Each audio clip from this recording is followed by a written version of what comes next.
We are Go Radio Live. Our music, our culture, powered by GoWin Media. Right now, turn it up, turn it up, turn it up, turn it. Don't stop, don't turn it up, turn it. Hands up, turn it up, turn it. Yeah, let's go. Everybody buckle up, we ready for lift off. My holiday flow, I'm getting my gift off.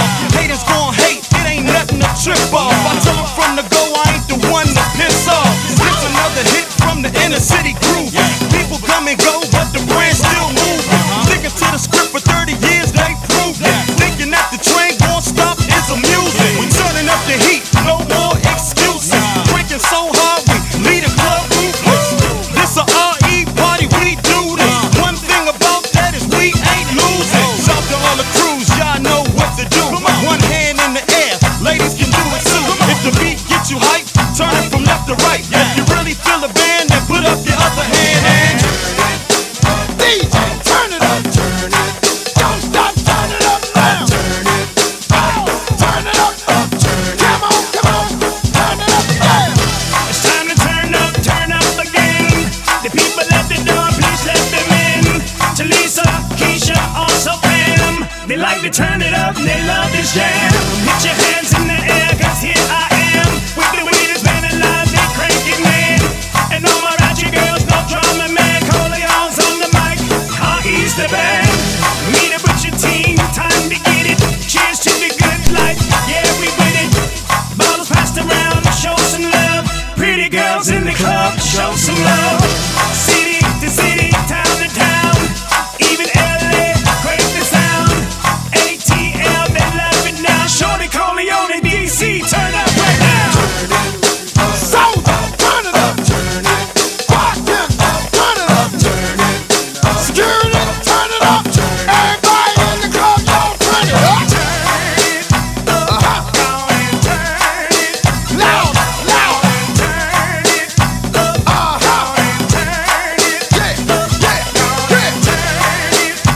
Come on, come on. Loud, loud. Turn it up, y'all. Turn it up now. Here we go. DJ, turn it up, turn it. Turn it up. Here we go, y'all. Turn it up now. Hand clap, y'all. Hand clap now. Hand clap, y'all. Hand clap now. Turn it. Come on, come on. Turn it. Let's go, let's go.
it, baby, shake it, baby. Oh, shake it out. Y'all ready? Let's do it. Shake it, baby, shake it, baby, shake it, baby, shake it, baby, shake it, baby. Oh, shake it out. Y'all ready? Let's do it, girl. Shake it, baby, shake it, baby, shake it, baby, shake it, baby, shake it. Oh, shake it out. I love Jamaican girls, Jamaican girls. Jamaican girls, high class girls. Sure you wanna be my girl. They're never tight, it's alright. Sure you wanna be my girl. Jamaican girls, high class girls. Sure you wanna be my girl. They're never tight, it's alright. Shake it out. Yeah. Hey, hey, hey, hey. Come on. What? Shake it out, shake it out.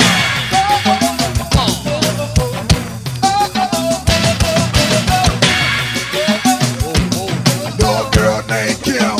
No girl named Tizzy. No girl named Sonia.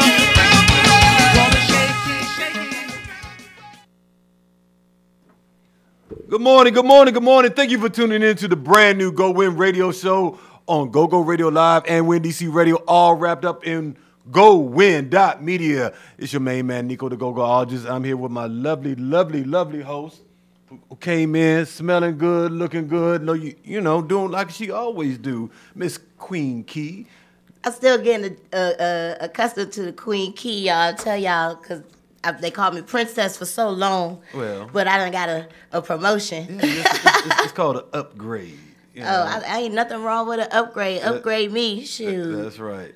And today, as every day, we tune in right here on Tuesdays and Thursdays from 11 a.m. to 2 p.m. We are bringing you the hottest in go-go and indie artists all around the DMV. We also got the hottest interviews concerning today's issues and concerns.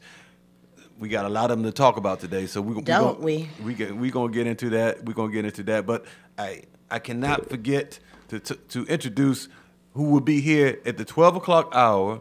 A very esteemed guest and friend of mine, my main man Uno Boss of the Embassy and a Different Cloth. I didn't know about a different cloth business, but yeah, he got that coming in, and it's his birthday. Today is his actual birthday. And he's going to come and celebrate it with us. That's right. He's bringing it in with us right here. Also going to inform us about what is going on this Saturday at Lucky Strike Bowling Alley downtown. And I believe it's in the Chinatown region It's on 7th Street. Okay. Between H and G, right there by the, it's not the convention center anymore, what they call it now, the Capital One Center. The convention center. Sorry, the Verizon Center. They call it Capital One Center now. Right. They keep changing the name. What it used to be, MCI. So you can catch the train to where we're gonna be having this event that we're doing down there. GoGo Radio Live, Win DC Radio. We're gonna be coming live from right there at Lucky Strike and featuring Experience Unlimited and the Black Passion Band. So I love them. Today is Throwback Thursday, so we're going to be really getting it in with a lot of old school hits, as you just heard from the one and only Raw Image Band with their hit "Shake It Out." So of course we're gonna play some indie music, of course. So we're gonna get ready to hit right now with "No Smoke." Keep it locked right here on GoWin.media.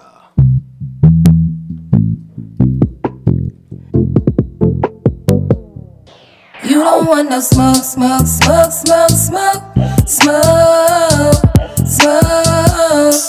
You don't want no smoke.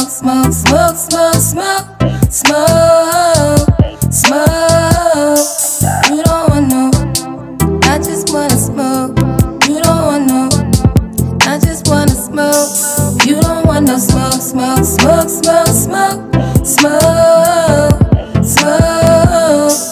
You don't want no smoke. For the low, everywhere that I go, they say yeah, there she go. I think your boo wants some smoke. You don't want I get it for the low, everywhere that I go, they say yeah, there she go. I think your boo wants some smoke. You don't want your speech, they hit better when it's free. They always bless that pinky, nobody better than we. And you don't want no smoke with this smoke. You don't want no smoke, make you choke.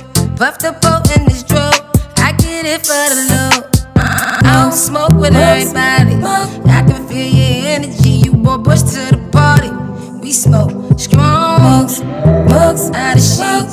This the hey body, that party show on the beach, that cat and mouse slur your speech, that hit better when it's free. They always blessing pinky, nobody better than we. You don't want no smoke, smoke, smoke, smoke, smoke, smoke, smoke. You don't want no smoke, smoke, smoke, smoke, smoke, smoke, smoke. You don't want no, I just wanna smoke. You don't want no, I just wanna smoke. You don't want no smoke, smoke, smoke, smoke, smoke, smoke, smoke. You don't want no smoke. Every day, I'ma hit me a J, smoke my issues away. Ain't no issues, okay? You don't want each and every day, I'ma hit me a J, smoke my issues away. Ain't no issues, okay? You don't want that wacky tobacco, got me all smacked and happy. Make my smile a lot bigger, make it look at me, and I'm letting them know you don't want I'm a veteran though. Walk 3640, we get it for the low. Peace and packs, but please don't pack your piece. I just need the party pack, leave it with a stack at least. And all cause the Cali trees, I'm too hot to capiche, but I do not go to sleep. I'm turned to the 3rd degree. Off this slur your speech, that hit better when it's free. They always blessing pinky, nobody better than me. You don't want no smoke, smoke, smoke, smoke, smoke, smoke, smoke. You don't want no smoke, smoke, smoke, smoke, smoke, smoke, smoke. You don't want no, I just wanna smoke. You don't want no, I just wanna smoke. You don't want no smoke, smoke, smoke, smoke, smoke, smoke, smoke. You don't want no smoke.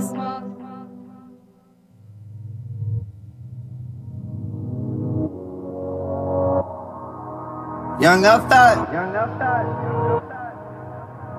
Woo! Bitch, I'm on now. I'm in the fall now. We don't make it rain no more, no. Just it pouring down. I can get my own now. Bitch, I'm grown now. I'm in my zone now. Yeah, it's going down. Again, I be everywhere.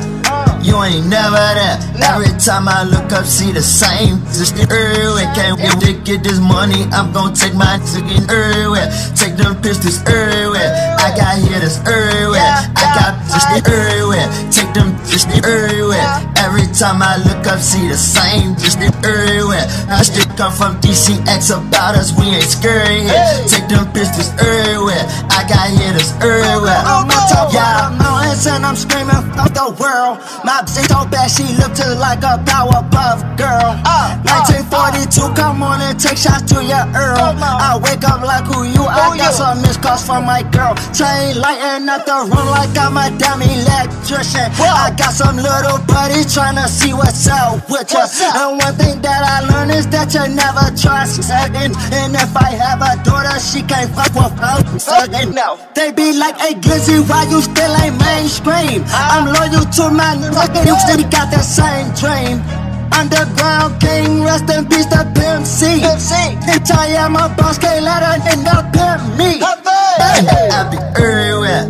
You ain't never there. Every time I look up, see the same. Just everywhere. Can't wait to get this money. I'm gon' take my niggas everywhere. Take them pistols everywhere. I got hitters everywhere. I got just everywhere. Take them just everywhere. Every time I look up, see the same. Just everywhere. I still come from DCX about us. We ain't scary here. Take them pistols everywhere. I got hitters everywhere. I'm in the back of the back, I'm moving through Hollywood. Remember way back in the slums like Bollywood. I take an L and get that bitch right back, that's on my hood. Me and all my niggas got scraps, I wish you would. 2 racks for my boss, this the band I get a scuff. Did you know I'm up? When you see me, say what's up. I keep 'em in the talk, you should see my runner up. I'm out this the bad and I'm out this the got a butt.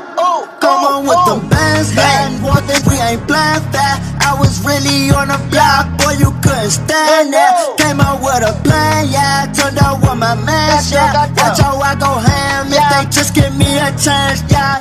And I'm everywhere. you ain't never that. Every time I look up, see the same. Just everywhere. Can't get this money, I'm gon' take my niggas everywhere. Take them pistols everywhere. I got hitters everywhere. I got just everywhere. Take them just everywhere. Every time I look up, see the same. Just everywhere. Bitch, I come from DCX about us, we ain't scary here. Take them pistols everywhere. I got hitters everywhere. Yeah.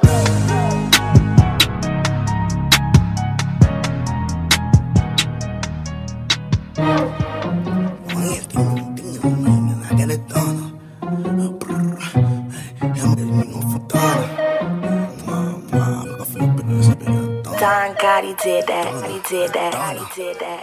I got that thunder. I had to get a rocket heat for the song. And I got them sticks like a plunger. 50 in my clique, we call it the drum. I think now he's for thunder. If she ain't giving up the guns on one. Smoking again like a J of the thunder. And hit the whole block, make it shake like it's thunder. I got that thunder. I had to get a rocket heat for the song. And I got them sticks like a plunger. 50 in my clique, we call it the drum. I'm off now, he's for thunder. If she ain't giving up the guns on one. Smoking again like a J of the thunder. And hit the whole block, make it shake like it's thunder. I'm posting the block and I'm toting my thunder. Hoping Bodie, they don't come take me yonder. Drinking any North Sea, holding my slum. I'm buying firearms from out of the country. Bought a 380, get that to my aunt. Make that chopper sing, call me Glock Belafonte. I give him slugs for him if he's salty. His boss was better know, got that thunder. I walk in the club with my gun on me. So we pull up with that drum. Within her bout, we gon' catch some homie. All you smell is red rum on us. I get that back like a club. You know I do not fight, I'm a gun on.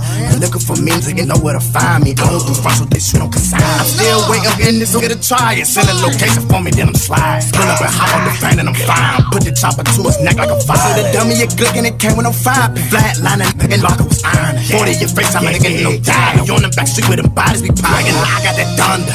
I had to get a rocket heat for the song. And I got them sticks like a plunger. 50 in my clique, we call it the drum. I'm up on that floor, see thunder. If she ain't giving up the guns on one. Smoking like a J of the thunder. And hit the whole block, make it shake like it's thunder. I got that thunder. I had to get a rocket heat for the song. And I got them sticks like a plunger. 50 in my clique, we call it the drum. I'm up on that floor, see thunder.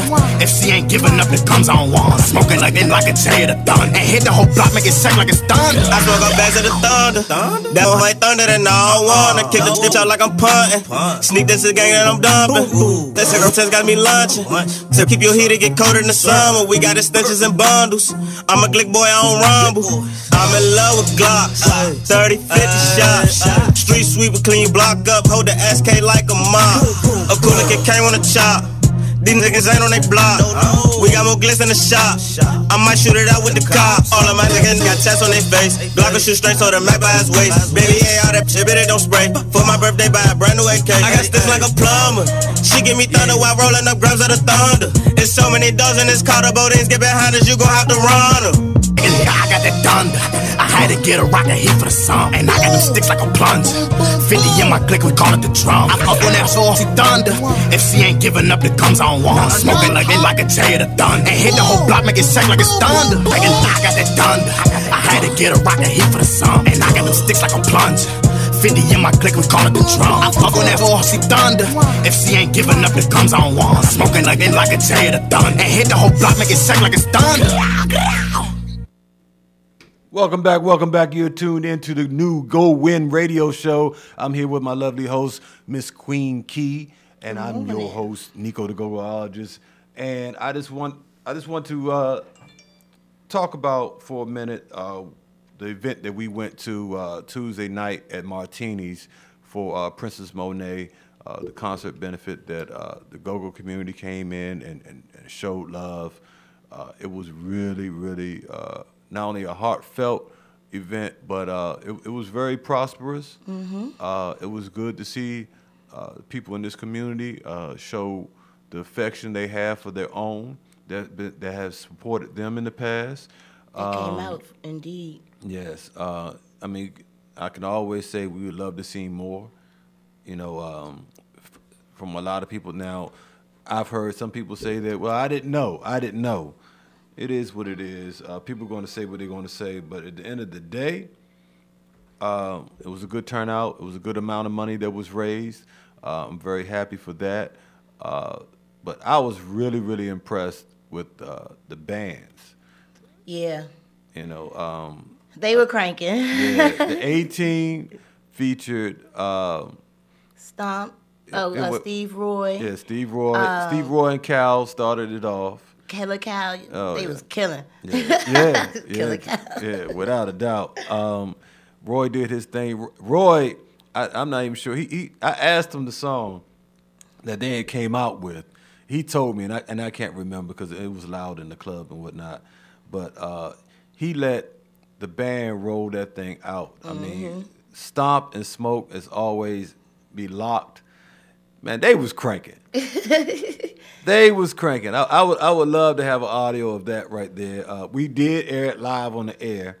We didn't record. We was having some issues just trying to get up, but we did air live. Speaking of that, let me back it up just a little bit. My main man DJ Easy be rocking. Yeah. He be rocking. I'm telling you, boy. If y'all haven't caught Easy at the cabaret, and he did it just for me, and I really appreciate him. Great dude. Great And dude. he's really like cool. Yeah. He's a really cool, Down down to to earth earth, brother, funny yeah. person. Like, Yeah. and I got all of that out of him in the loud, dark club right there. Like he Yeah. was so nice and kind. I ended up sitting next to his wife, Right. and And she was gritting on me like, Slim, will you hurry up, get out the way? She was a sweetheart, though. I'm yeah, just she joking. was nice too. Like Yeah. they were just like genuinely cool people. Like you could hang out and be like, hey, what's up? And he take the chicken wing in his hand. I was Yeah. like, oh, he's like one of the homies. Yeah.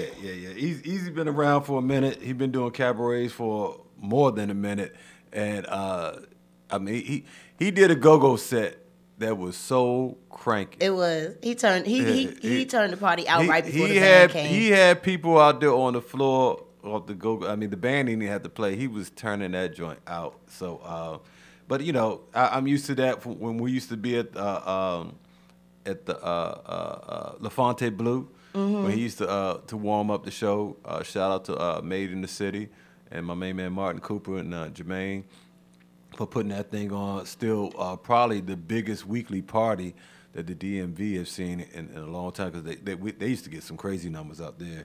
But we used to have a really good time out there on every Thursday.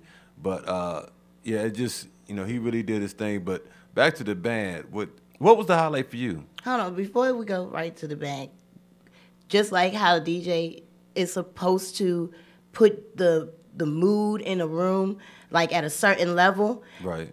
and like he pretty much set the club up for the band, because Yeah. the level he left off with right before 18 started to play, everybody was like up here. They were feeling good. Yeah. They were ready. They were anxious. They were just, they were waiting. And 18 came through and then they delivered. Yeah. Like right behind DJ Easy stepping off. So the atmosphere was so amazing. You could feel the love in the room. You could feel the support. I saw so many faces that I hadn't seen. And then the band started to play. Yeah. At 18, I got to shout y'all out. Y'all be cranking. Yeah. I'm talking about put a girl in her zone. They did that last Friday too when they played at Fast Eddie's. They had me. I just was in a zone because their music is really good. They're a really talented group of musicians. Oh, that's right. How can I forget? Yeah, of course. And that poster that I put up with the live from the A-Team and the Bling Yard, for whatever reason, I forgot the A-Team was backing them because they was cranking. Like everybody, all the comments was like, man, they are cranking. Who are them? Who are them? For those who don't remember, Bling Yard, this is, I think like the third or fourth time they really done something. And basically, it was a shout out to my main man Billy the Kid and his birthday, and what he was doing. Far as they was doing renditions from different covers from different bands, whether it be Rare Essence, Backyard, Junkyard. They did their thing. Once called the Party Crashers. No, that's another band. That's a totally different band. Or some Yeah. of the people who were in Party Crashers with Bling just the one who does Jerome. Terrell. He was the only one that was with Okay, Bling Yard. that's why I was trying, because I Yeah. know I've seen him before. Yeah, right. Okay. Right, yeah. Terrell be cutting up.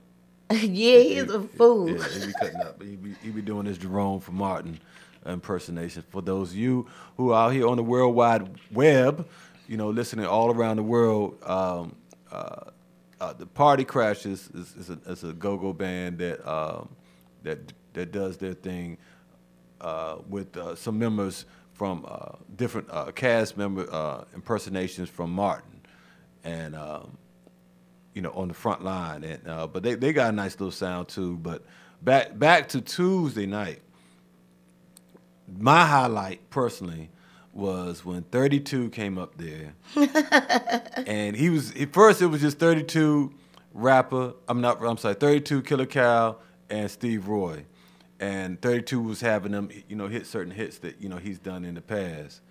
But when Rapper came up on the stage, and let me back it up. Party, I mean, 32 was rocking too, because he was hitting some old RE stuff that he, you know, that Yes joint, and he was doing his thing. But when Rapper came up there and they did this Northeast Groovers reunion, oh my goodness! If you were not there, you missed a hell of a. I want to tell you all, it felt like I've watched Groovers since I came back from the series, service in '91. I caught them a little bit when Kirk was playing, was the lead talking, and Tommy was their Congo player. But when they had the energy with that front line of, you know, 32, Hug, Chris, and the lead, which was Jodi, and of course Kyrie and Sunshine and Juicy doing their thing. Like, it was nothing like that in Go-Go. Nothing like that in Go-Go at that time, because they was giving you some old school with new school feel. Yeah. You know, as far as frontline showmanship, of course Junkyard always does it and still doing it. Yep. You know, but with the female dancers, you know, it put it on a whole nother level. and with the strings dancing with the front line. So you really don't see that too often, or at least you don't see it at all nowadays. At all, which is sad to say. Thus, the term band and show came in play.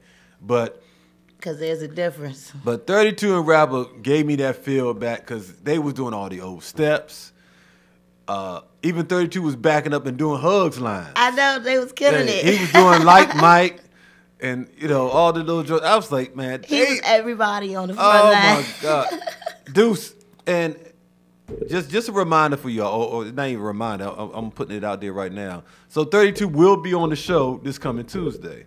This was actually booked out a couple of weeks ago. So we're definitely going to touch on that when we talk to him Tuesday, as far as like how, you know, you heard a lot of negative things about what happened the last time Northeast played at Fast Eddie's. Yeah. You know, and they put all of that to the side and gave you a hell of a performance. And I was really, really impressed, happy that I was even in the house to catch that. So big kudos to them. And then, of course, What Band came on and tore the thing up. I wish Rapper would have just kept going straight through, but he took a break and came back with What Band. Yeah, you was fried by that time. But I was still listening. It was hot. It was too hot. And then Satin, I love Satin. She get me drunk, because I was only on drink number 2.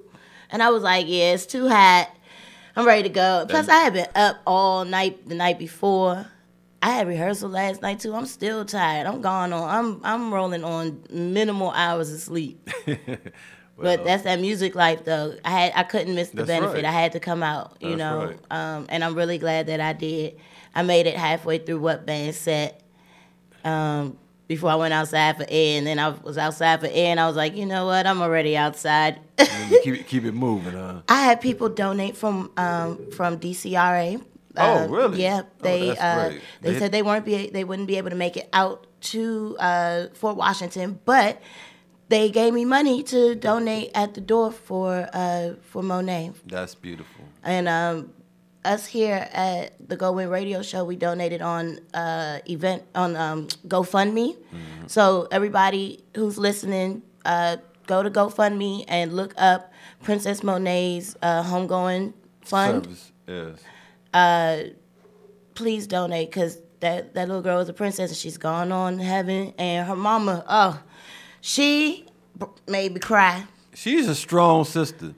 Her speech made me cry because she was crying, and she's a very strong sister, and just to think about it, that she's gone through this for 15 years of struggling with that situation, and that's a beautiful sister right there. She's so beautiful too, beautiful and strong. Yeah, I get that from her, like, and it was nice to see her smile. Yeah, I mean, she smiled here. Yeah, but it was nice to see her. You gotta look at what all she's been going through.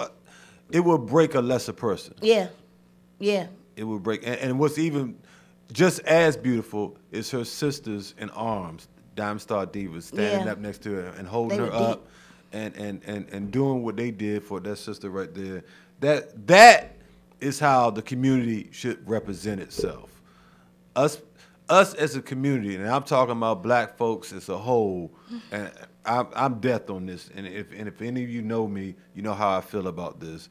But we have such a problem with supporting each other, and it only comes like in a time of need. But like I said in the interview when Diamond Star Divas were here with my main man Kirky, is that why wait till a time of need to support each other?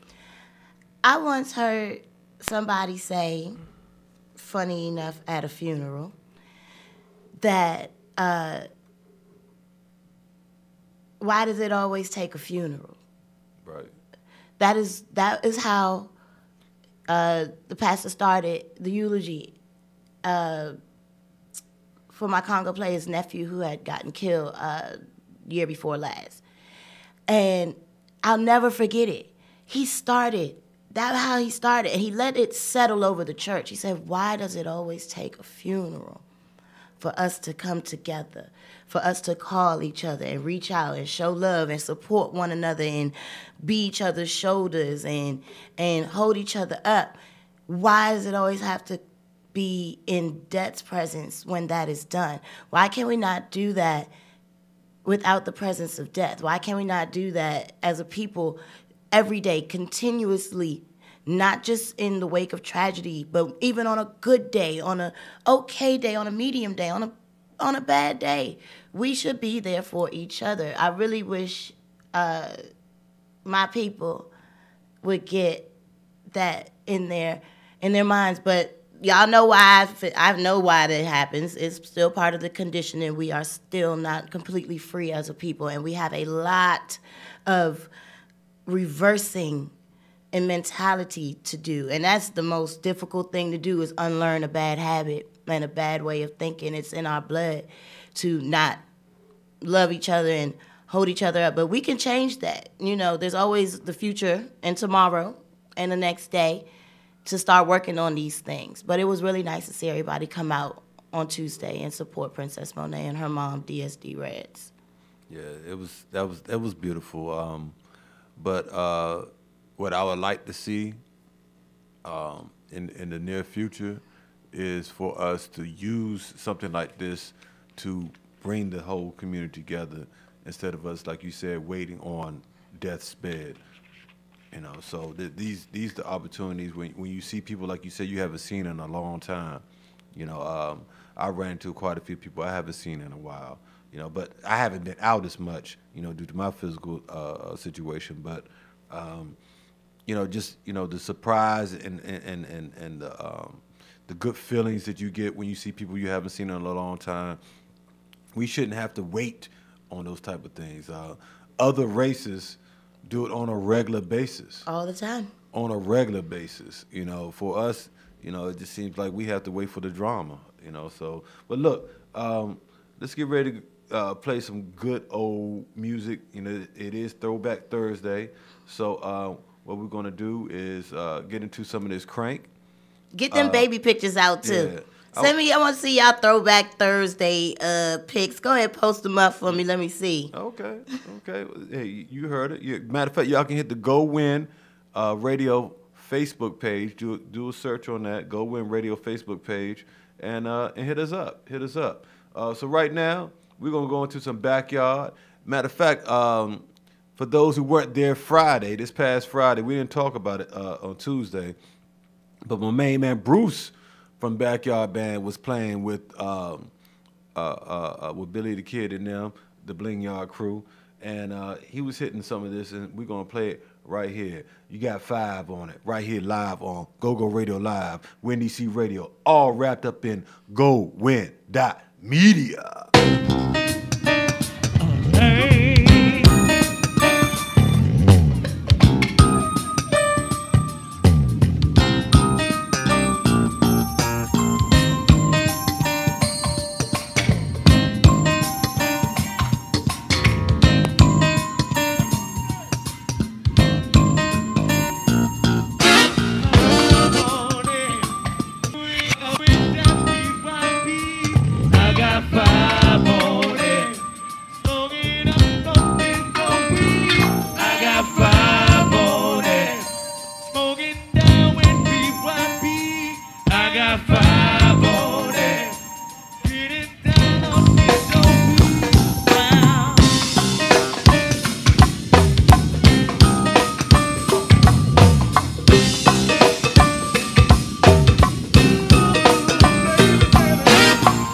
We are GoGo Radio Live. Our music, our culture, powered by GoWin.media.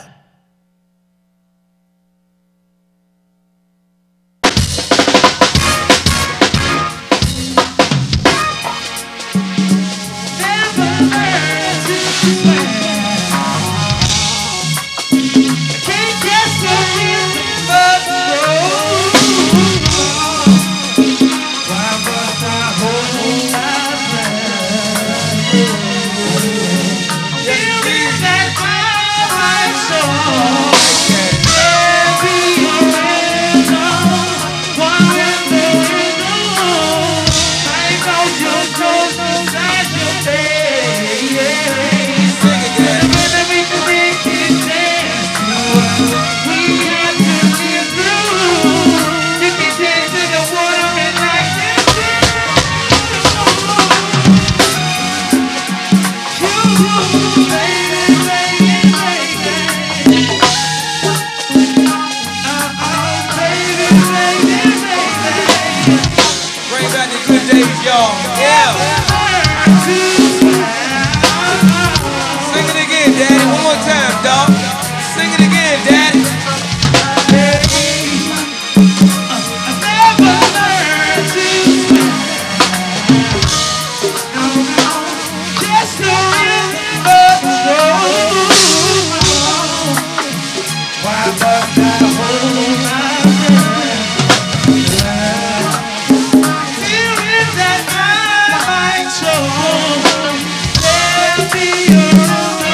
Oh, lock the beat down, left to right. Hold me, daddy.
Like to shout out Miss LMD, Sweet Janae, for tuning in to the show.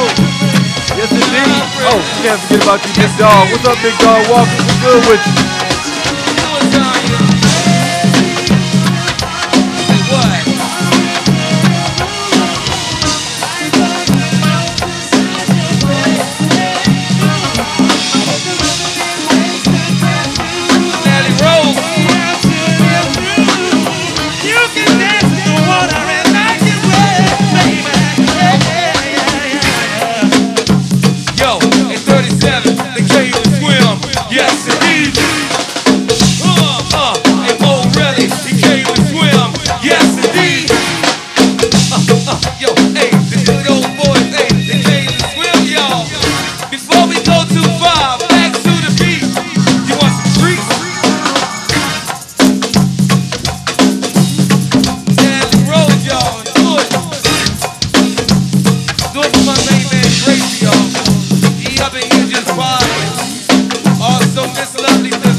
Calville? How's about it, Calville? How's about it, dear? You got it, King, so I need a treat. I need a treat.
We're back. You right here on the GoWin Radio. Well, it's not even morning. Is it still morning? Yeah, we're on. You jumping the gun. We got 10 minutes till noon. Everybody, we almost there. So I know y'all ready to go take y'all lunch break and stuff. Yeah, but take it right with us because we're gonna keep it right in the pocket for you.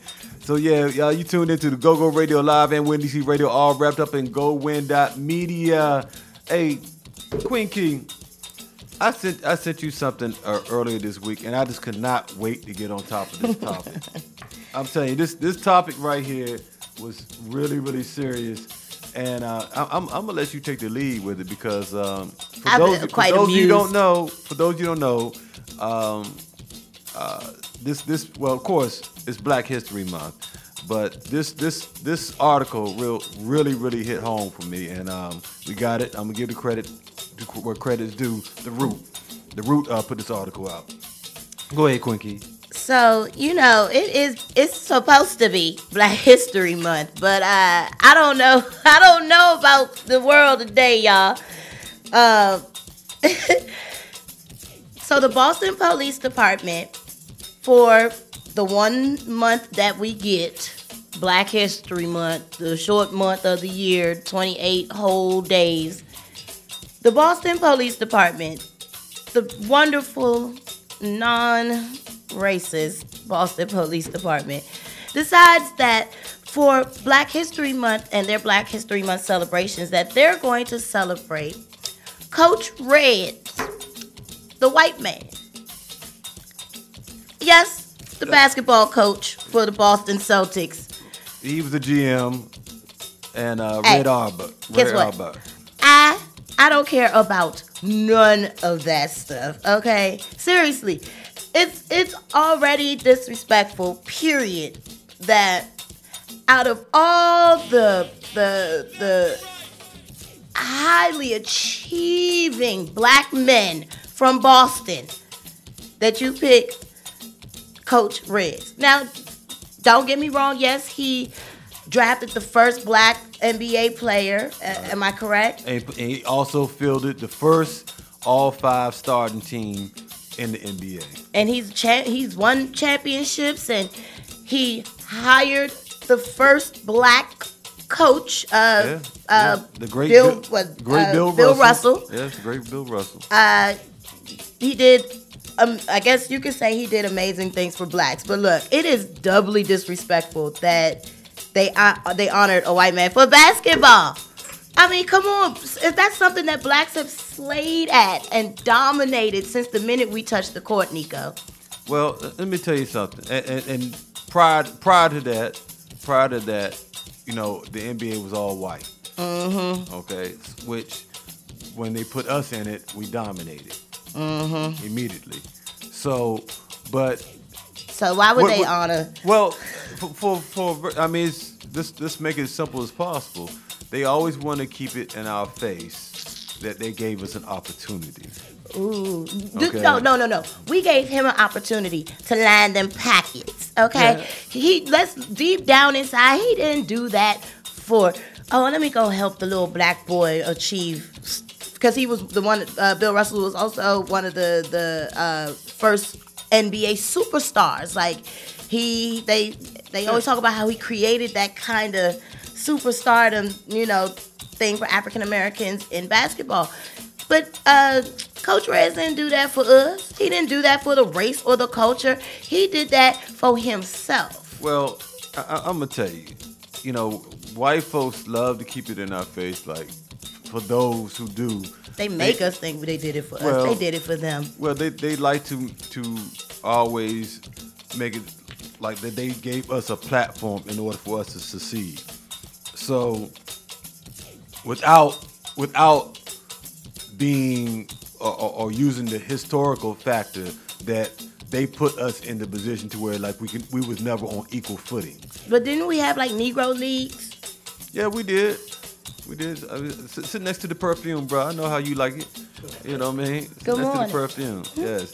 We got my main man Uno Boss up in here. I'm gonna bring him in on this conversation real quick.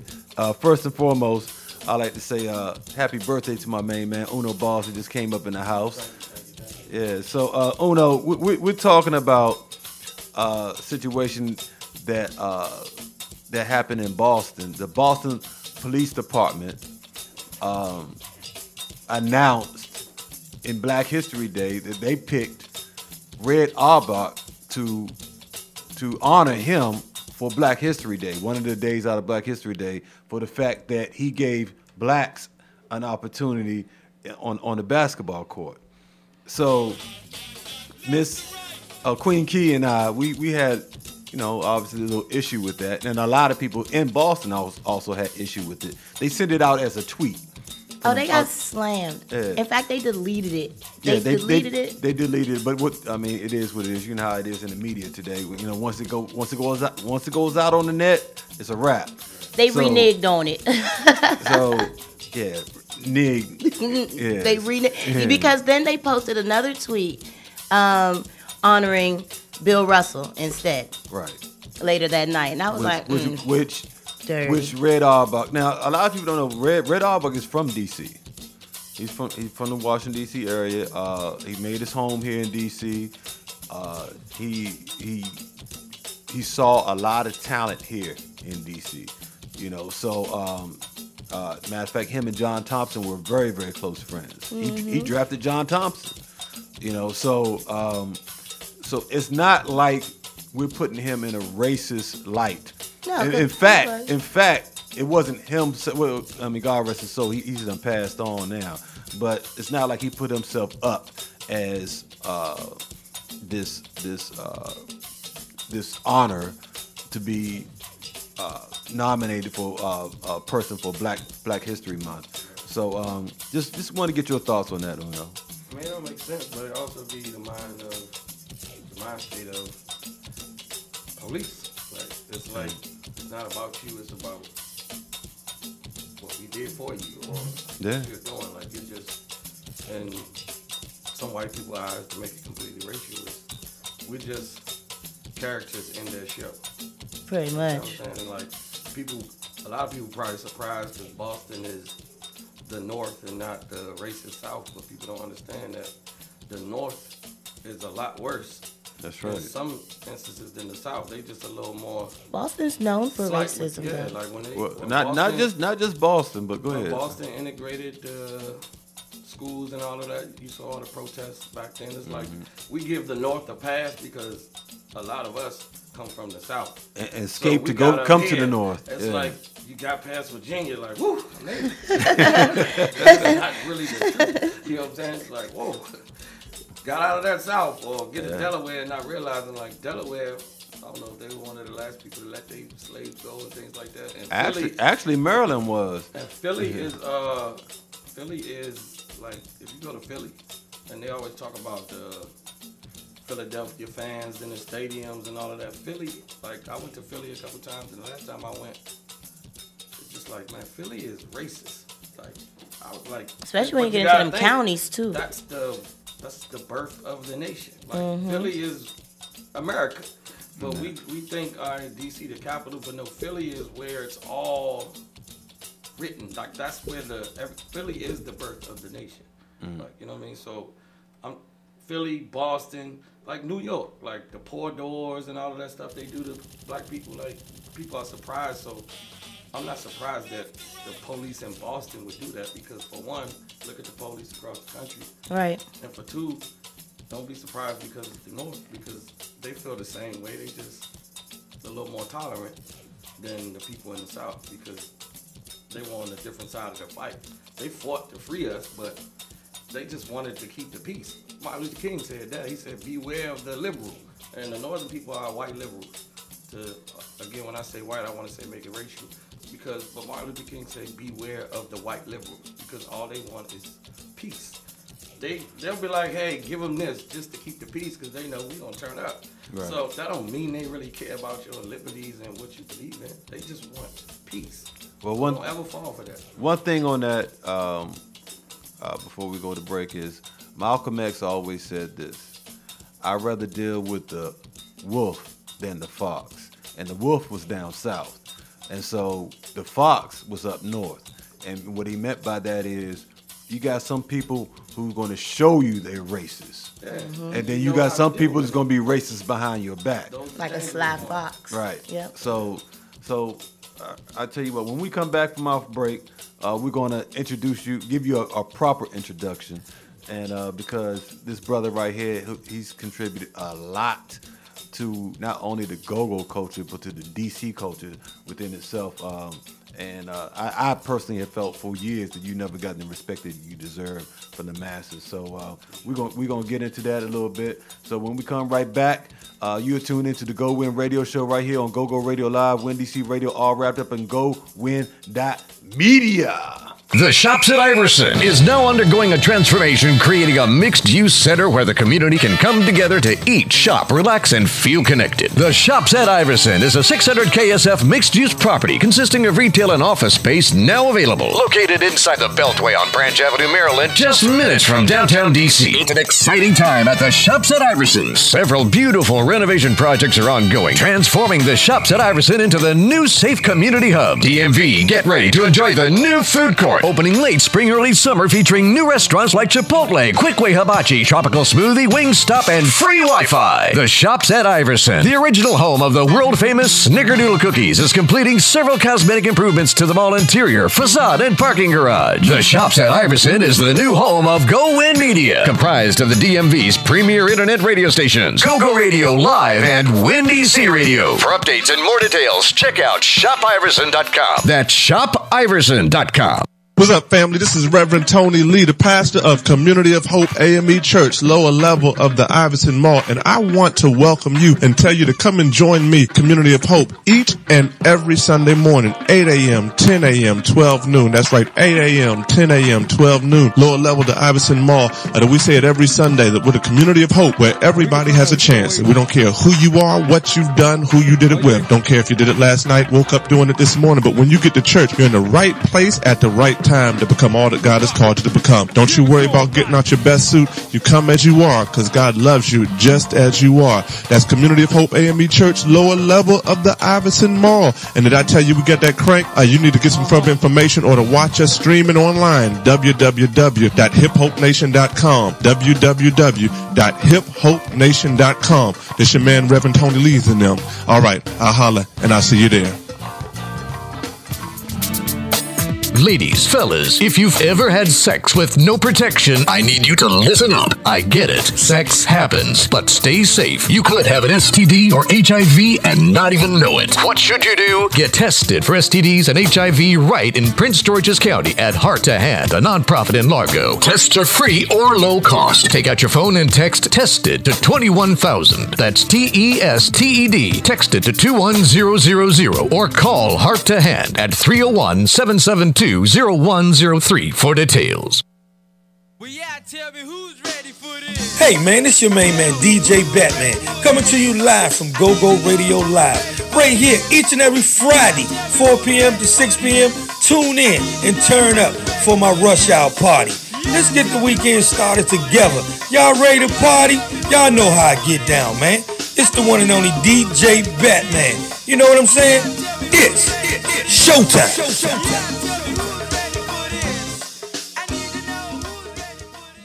Are you short on money? Is your computer acting up? Call my main man, Tony Ray. For $50, PC repairs include troubleshoot one computer using all the proper tools. Remove all viruses, spyware, malware, and rootkits on the computer. Repair any operating system issues, including boot issues, blue screens, etc. Apply system tweaks and modifications. Test operating system for proper functionality. Provide you with an estimate cost for hardware repairs or upgrades needed to provide a complete working PC. Call today. Tony Ray, 202-681-0326. Mobile services also available. He will come pick up your computer and drop it off. Most jobs are done within 24 to 48 hours. One more time. Call Tony Ray, 202-681-0326. On Crank Hunting with GoGo Craig, I go searching for the freshest crank on the planet. Every Saturday at 8 p.m. Eastern, I bring you 2 hours of the hottest new go-go music, go-go mashups, and bootleg go-go remixes I can find. Everyone in Jamaica wants to hear more mashup of go-go tunes and other styles of music. And so do I, but the problem is I'm running out of crank, so I'm looking for a new connect. And that's when it hit me. I do what we do in sound system culture when we need producers to send us music. I'm holding a sound clash. GoGo Craig is holding a crank clash, where two songs will battle head to head to see who cranks the highest.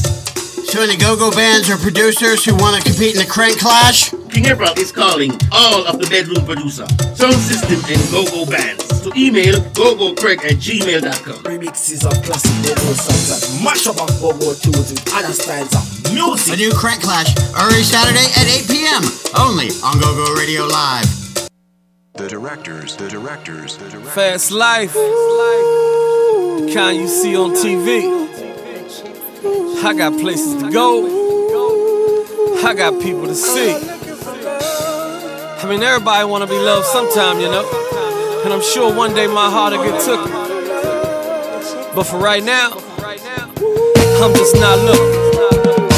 Let's go. Catch me cruising the city, coolin' with something pretty. Keep diamonds on my wrist so you know she shine if she with me. House on the Riviera with some kids that'll be terrific. But I live my life on the run, I'm hustling to be specific. Trips across the Pacific, girls in every city, yes.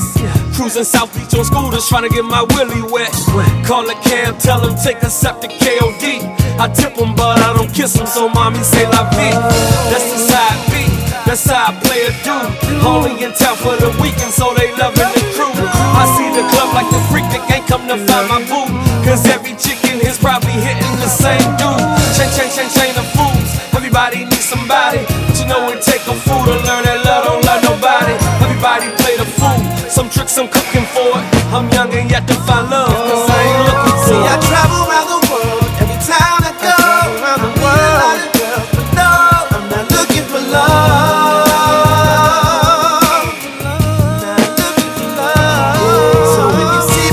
Shout out to my main man Marty Marr. The good true worshipers. Yes indeed. Love that gospel go-go.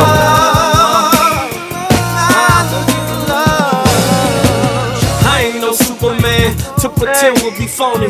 On them cold winter nights, even players get lonely. Might have a special friend, quite a few female homies, but nothing come in the middle of me chasing this morning. Dreams of pushing Ferraris, Lamborghinis, and Porsches. My paper need to be stable for me to hold my horses. Ask me why I'm not married, I say personal choices. But the older I get, I keep hearing these voices telling me to settle down, but I ain't in no rush. Been in some bad situations, I got issues with trust. Thought I found love on the two-way street and I hit a bus. Head on collision, my blown decision once was enough. I ain't trying to be tough, everybody needs somebody. But you know it take a fool to learn that love don't love nobody. Everybody play the fool, some just get taken for it. Lay back, be cool, love can't find you if you are looking for it. See, I travel around the world, every town I go, I meet a lot of travel around the world. I'm looking for love, I'm looking for love. So when you see me in the streets, riding low, running through the town, just know I'm not looking for love. I'm not looking.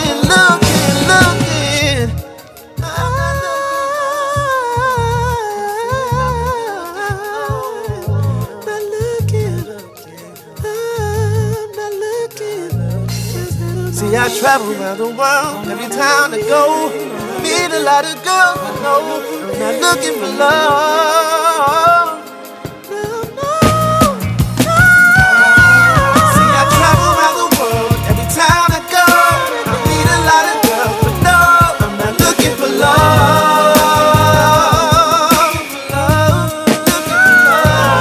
So when you see me in the streets, riding low, running through the town, just know I'm not looking for love.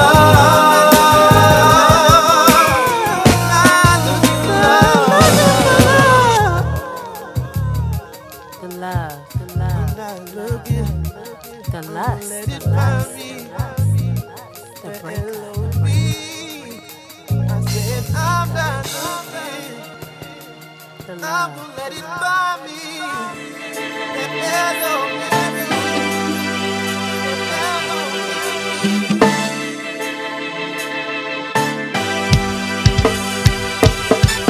All my ladies, where you at? You're looking good and that's a fact. I see you working with the rhythm something. Like the spring, your body is thumping. So all my family, I say, you see these ladies out and stretching this stuff. You better get out and grab something. Got the club is showing up, jumping. Time to get twisted, going shot for shot. All my ladies shake that ass from the front to the back. Whether the Remy or Mo, the absolute or the juice. I won't stop till I get them in their birthday suit. Pop the bottles, y'all. Let's make it hotter, dog. First she was ugly, now she looking like a model, y'all. Just let me hit it and grab it. I know you want me to have it. No commitments and I ain't looking for a marriage. All my ladies, where you at? You're looking good and that's a fact. I see you working with the rhythm something. I like the strength your body is thumping. So I'm a family. You see the ladies out there strutting their stuff. You better get out and grab something. Got the love to show and I'm jumping. Don't want no one night stand while I'm making the band. And if I do, I ain't tripping. You can talk to the hand. It's official if you drinking tonight. So fill your cups up, drink with us and get twisted. Is it the Remy you want? Won't you get down on your knees? All your homies coming at me, then they trying to get pleased. Is it the absolute hypnotic or the Ciroc? Line them up at the bar, I'm going shot for shot. All my ladies, where you at? You looking good and that's a fact. I see you working with the rhythm something.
floor. Put the one leg up.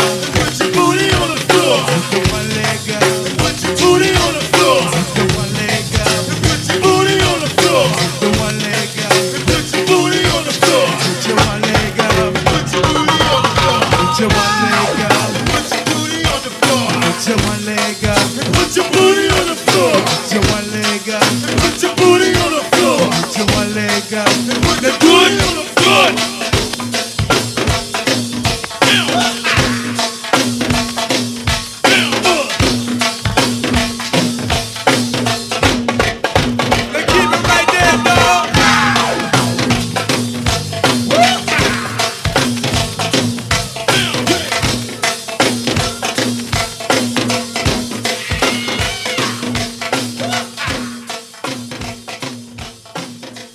We're back. Thank you for tuning in to the GoWin radio show right here on GoGo Radio Live, Win DC Radio, all wrapped up in GoWin.media.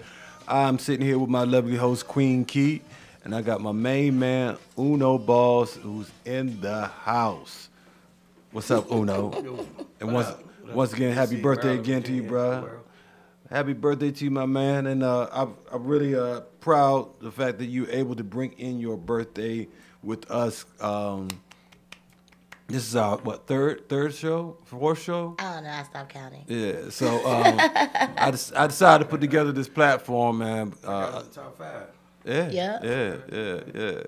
I decided to put together this platform for a reason that I felt like I wanted something to bridge both sides, in the DC area. GoGo, of course, is DC is the home of GoGo. But we have a lot of indie artists here in the area as well that's looking for a spotlight. So I wanted to bridge the two together, and no better person to do that than somebody that's done it like you have within your career.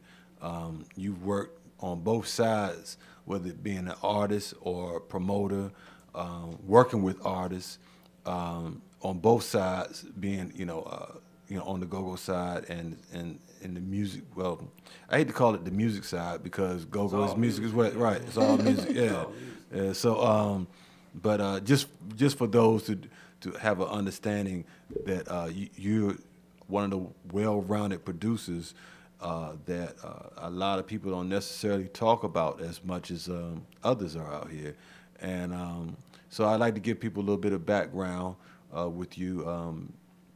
And then we can go into what you got coming up. So tell everybody who Uno Boss is and where you came from, man. Born in the city. Chuck Brown raised me. It wasn't pretty. People said I wouldn't make it. Still dreaming, still singing. I want the world to feel my song.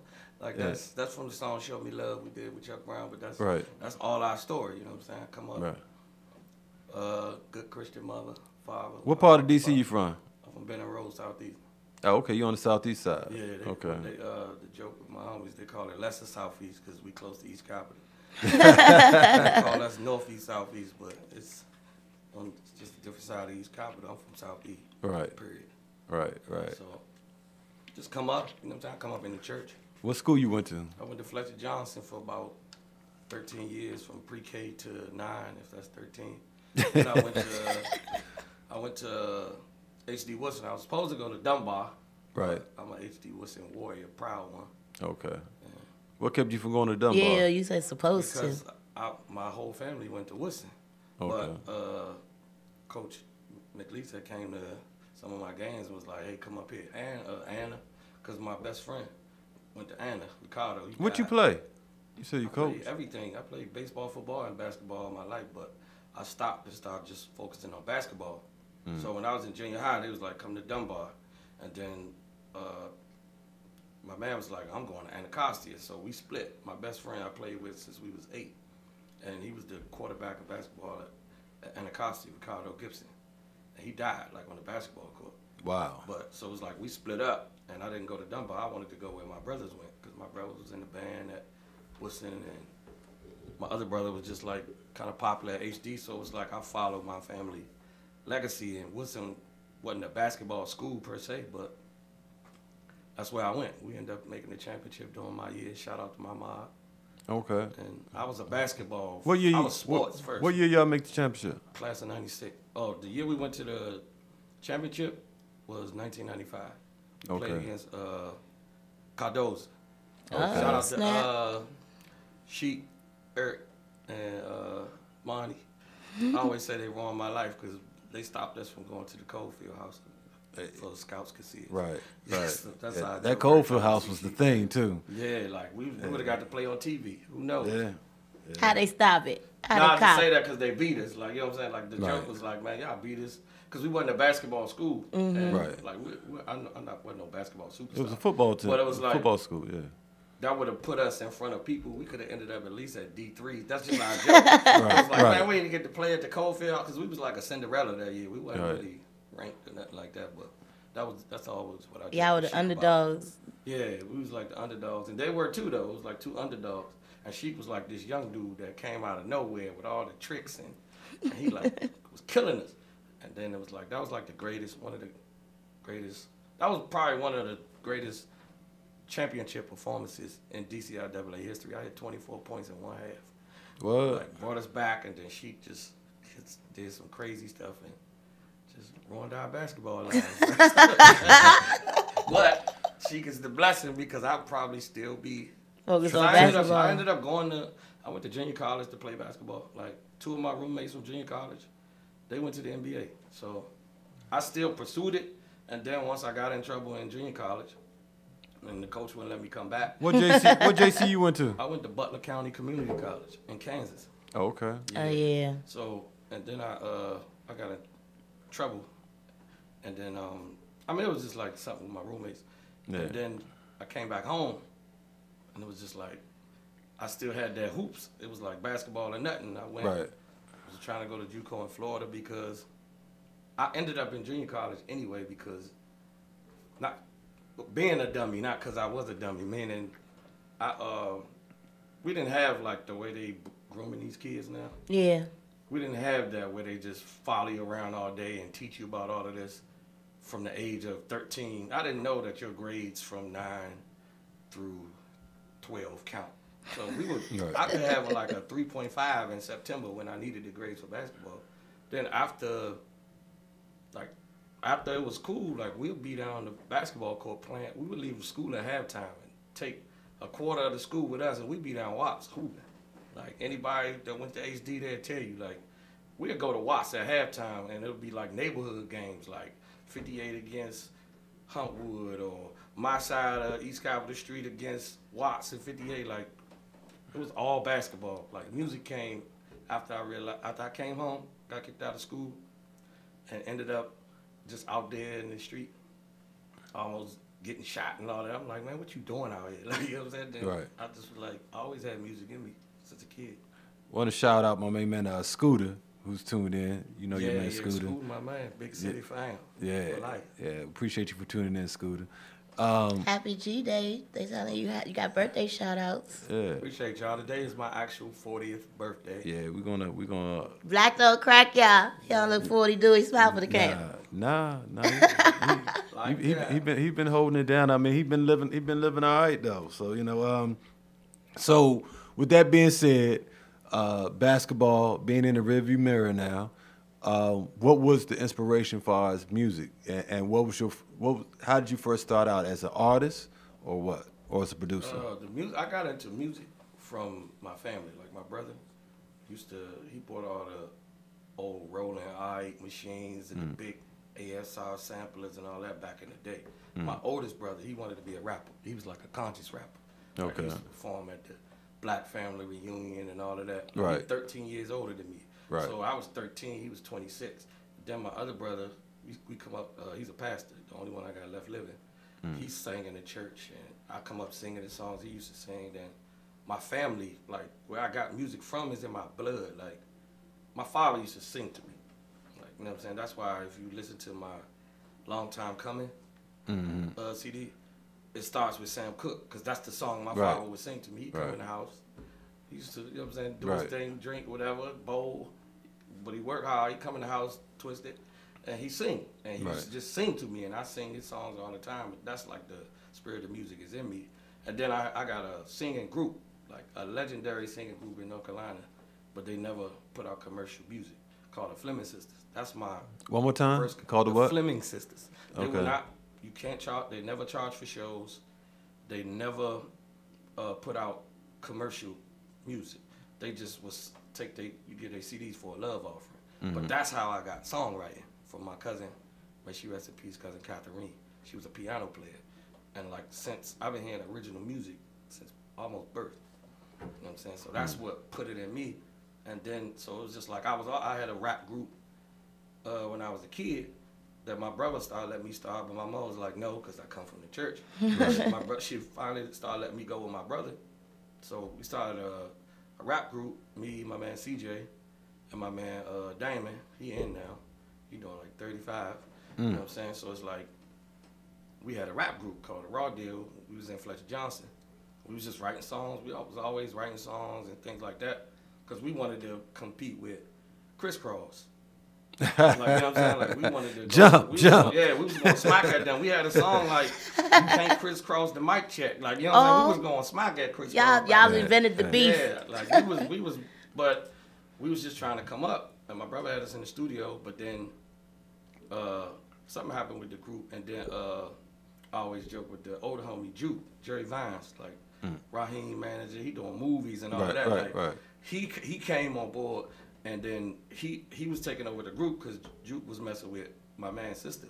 So he was taking over the group, but he wanted us to really be a separation from Crisscross, which was smart for the industry, right? Right. So, but he wanted them to be too hard. Like, remember the group Illegal that came out after Crisscross? Yeah. He wanted us to be like them. I'm from the church. Like, so my mom was like, I let you rap. You ain't about to be cussing. Like, right. You know what I'm saying? You better scan it back. So it's like, I had to get out the way. And they kept moving for a while. Then my brother, he got me on was trying to get me on. So they was illegal? No, I'm just they saying. Was like we illegal. Gonna be like the DC version of that. Like, okay. We was going to be them youngins talk about pulling them stracks. Yeah. My mom was like, oh, no, you no ain't. chance. Like, you know what I'm saying? So they replaced me in the group. So whatever became of them? I mean, it was just. Did they ever put out any material? It's just like any other. DC was not a rap city. Right. You know what I'm saying? I don't even know if the show Rap City was out back then. Like, right. You know what I'm saying? It's just the same old everybody's story. Like. So this was like what 90s? Yeah. Like 91, 92, something like that. That was 92. Yeah. 92, I think. Okay. So, and then I just kind of like left it. It fizzled out because, like I said, my dream was basketball. At that time, yeah. You can tell me, like, I literally cut off, like, I was a baseball MVP all my life as a kid, as a pitcher, and my best friend was a MVP as a pitcher. Back catcher, we both swatted out. And then football, I played because all my friends played. Now, I didn't want to be home by myself, but just being an athlete, it was like I ended up being decent with it. But after that, I just stuck with basketball. It was basketball. I would ride my bike. I started up Benton Park, like Ridge Road, Fort Davis. Then I was like, once I saw the competition, I was like, I went down Watts. Like, we used to ride the train out to play Crystal City by Pentagon City. Like, it was all things basketball with me. Like, that you know what I'm field over down there. Yeah, by across the street from North Street. Like, it was everything basketball. We was going to find that bump. And then we had the older guys from around our way, like, they was like, man, you want to play my youngins? So 2-on-2, the hood would play against each other. We just want to play basketball, but it was really pit bull fighting. They was winning money. Because they was getting a bag, We were like, oh, we get some shoes, some snacks. It was betting that bag. Like, if it's on my first CD when I be like, shut down the court, because it was a time where we had a game and somebody ain't had the money. And they was like, they would not let you leave. Like, the playground, they betting thousands, but we don't know that. We just... Kids playing basketball. Right. So it was all basketball. Then once I got up, and it was like, you know what? I started, educational-wise, I started learning the law of averages. And then when I came back home, I was like, all right, I'm going to go to PG. I hit 40 at PG, then maybe I could get in school. Then I was like, you know what? I'm going to do music. And that's where the real story started right there. So what was your first project that you worked on? Project? It was it as an artist or it was Up Against the Wall radio commercials. I used to do all the I used to write and rap the Up Against the Wall. How'd you get in that position? Cause when I almost got I used to just be hanging around in the hood, like D Street, Call Place, Harris, Bennett Park, just being around. Like I wasn't no malice in the street or nothing, but it was like I'm out there. Right. You know what I'm saying? So it's like that's where my friends live. I'm at my friends' house, and they came through one night. I was like, man, I ain't got no business out here. This ain't for me. I said I'm going to do music, and I went to Up Against the Wall because that's where it was by Howard. I was like, if I'm gonna do music, I'm gonna go where Howard, because Howard Homecoming is where all the artists go to. Right. So I went to Up Against the Wall. And they had the DJ in the window. And and then it was like my a homie I knew, Jawar Young. He used to be Up Against the Wall manager, but I knew him from coming up in basketball summer jobs. Right. And he told him, he was like, and I was in there rapping because I still could do it. And then he told him, he was like, man, and Al Nice was the GM. He was like, man, could you do us some commercials? And that's when they started Up Against the Wall radio. Like, you could hear it all across the country in all their stores. Up Against the Wall was like DTLR before DTLR. Right, exactly. And they started a radio station, and you would play it in all their stores. And I was doing the radio commercials, but they was doing 93.9 commercials too. Right. So all them commercials, I used to write them and rap them all. And like for maybe a year and a half, 2 years, I did like maybe 5, 6 songs. And that was the first thing I ever did that I got paid for. Wow. And that was just because I said I want to go do music. I'm going to go up by Howard. And then my story literally starts in chronological order from there because I met Chucky Thompson there. Okay. And they just... well... I ain't going to, you know what I'm saying? I ain't going to freestyle the whole... Well, no. So, because, I mean, you have a lace story, you know, and I don't know how many people actually really heard it, you know, on a... that's not close to you. Nah, I'm just about to put it out now. Well, like, you about to put it out right now.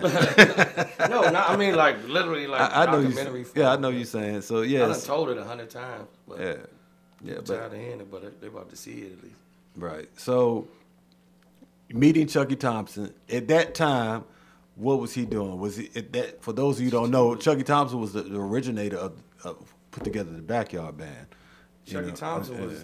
Chucky Thompson, like he was on fire. The thing was like, so matter of fact, if it was in the '90s, he was already working with Mary. Yeah, he was already. He was it. Yeah. Like, but the thing was, when I say I met him, it was literally that I met him. We got an introduction, and what's crazy, I forgot. Irv was Chucky like little brother. Who? He was working there, huh?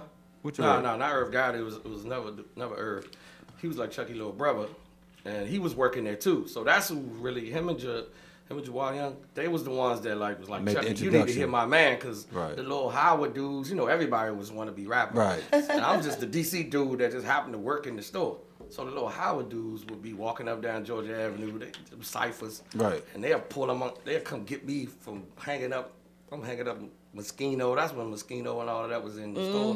They'll take me outside, so I'm battling all the New Yorkers, and I was just burning them. So then Chucky came in the store. And it was like, Chucky, you gotta meet my man. Chucky come to get some jeans, get fly. He was like, oh yeah, you rap? Yeah, you got these in the 40? I'm like, right. I was like, he wouldn't pay you no mind. He's like, okay, yeah. Y'all got these.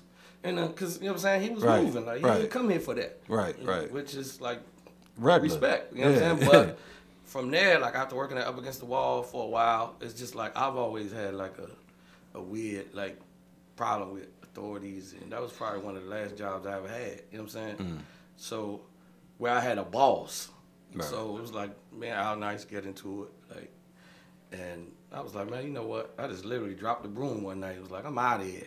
I'm going to work I literally took this job at a record shop, like Biz say. Like, I went to Kemp Mill. Okay. So I was like, all right, I'm up here at Howard. Just meeting people ain't getting it done. Which Kemp Mill? F Street. Okay, yeah. Yeah, Eugene, Goodrich, and all of that. Like I went down there, and I was like, all right, I done learned this. I met the people, but let me go learn the business side, like the record store side, because I wanted to be Master P, like independent all the time. Like that was always my goal, Master P. I just wanted to be the guy that owned my stuff. Right. It was like that's just how crazy I was as a young person. But I went down there, so I was like, let me go learn the record store side. Right. And got in there, and from there, I like got good with the managers and all of that. They understood I knew about music. I sold a lot of CDs. Like this was Jill Scott first CD, Music Soul Child first CD, Karen Bernard jazz. That's when I really started to learn about other music. Right. Like the jazz section and the used CDs, just going through the other genres of music, because it was gospel or rap or R&B where I'm from, but just learning about other music, selling music to other cultures and things like that. And then I got cool with the management, and he was like, yo, I got a job for you. You want to work for MCA Records?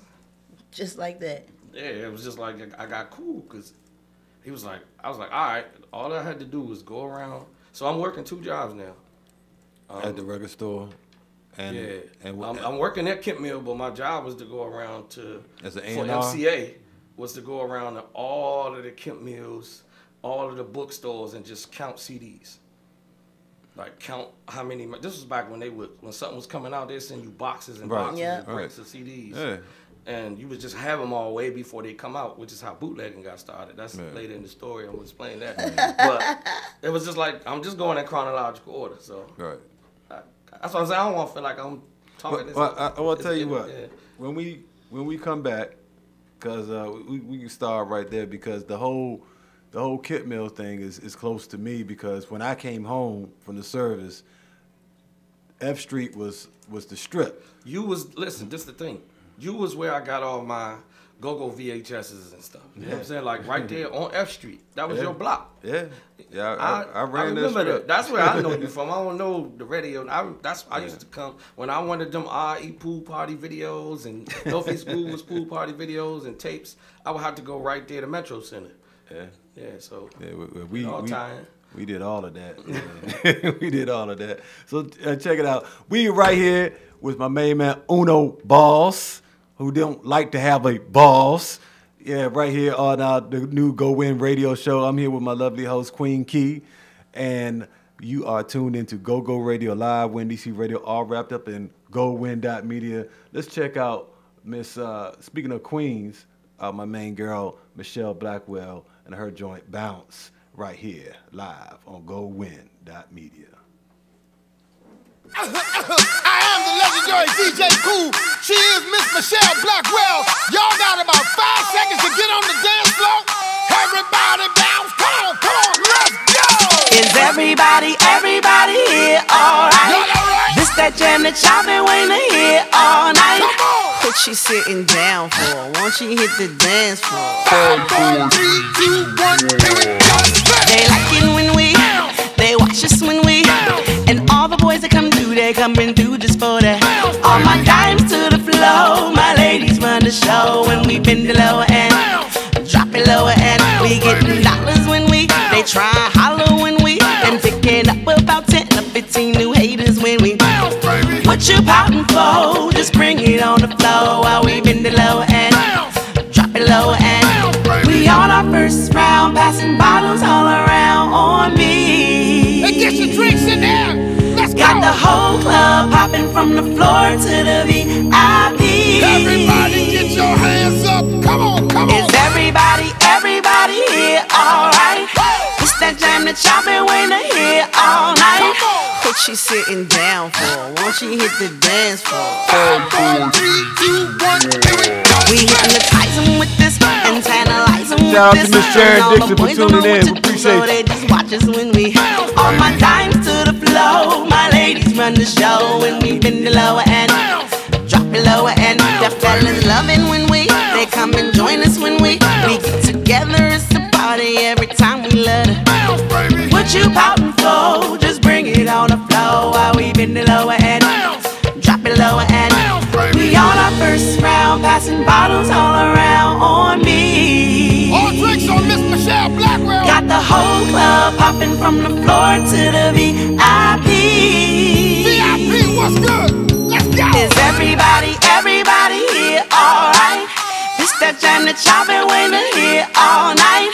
What she sitting down for? Won't she hit the dance floor? 5, 4, 3, 2, 1. Let's go. Everybody bounce. Come on, bounce. Everybody bounce. Everybody bounce. Come on, bounce. Everybody now. Everybody clap. Come on, clap. Everybody clap. Everybody clap. Come on, clap. Now let the beat rock. Yeah.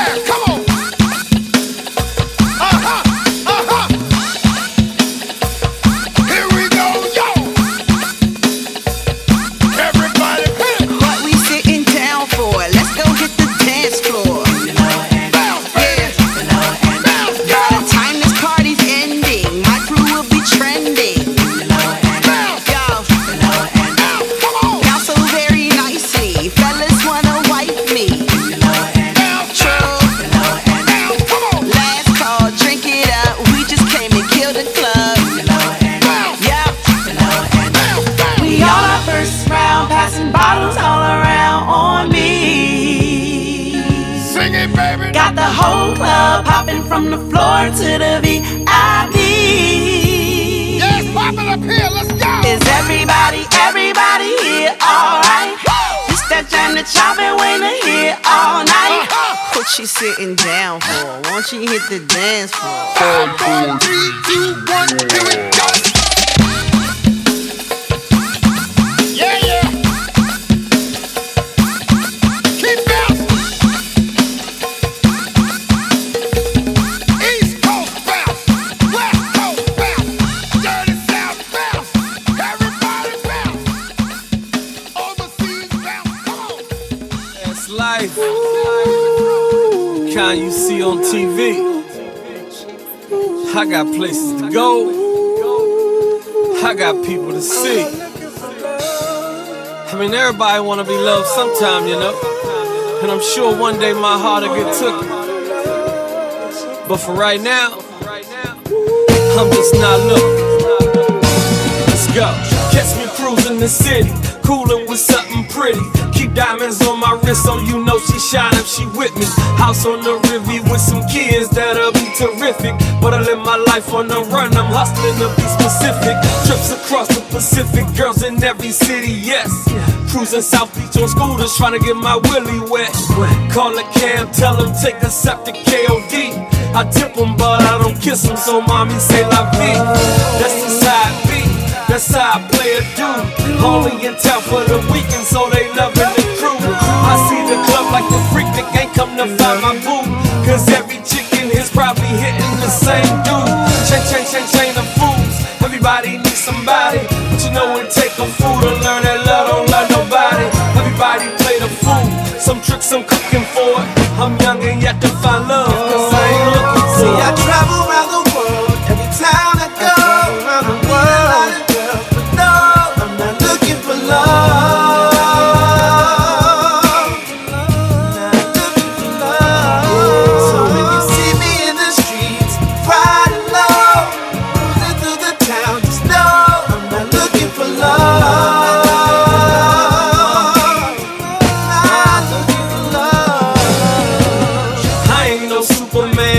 Pretend will be phony.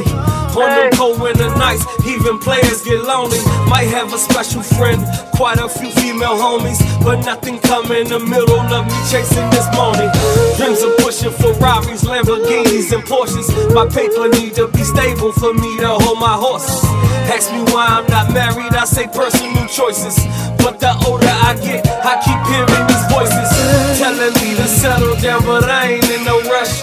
Been in some bad situations, I got issues with trust. Thought I found love on the two-way street and I hit a bus. Head on collision, my blown decision once was enough. I ain't tryna be tough, everybody needs somebody. But you know it take a fool to learn that love don't love nobody. Everybody play the fool, some just get taken for it. Lay back, be cool, love can't find you if you are looking for it. See, I travel around the world, every town I go, around the world. I travel around the world, I'm looking for love.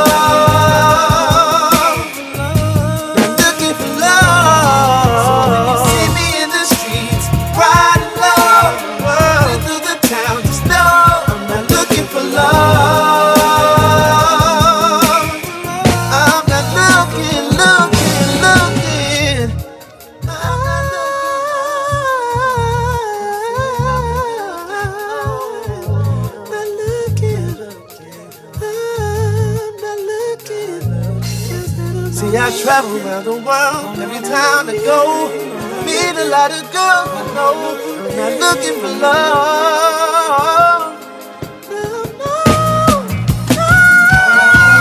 See, I travel around the world, every town I go, I meet a lot of girls, but no, I'm not looking for love.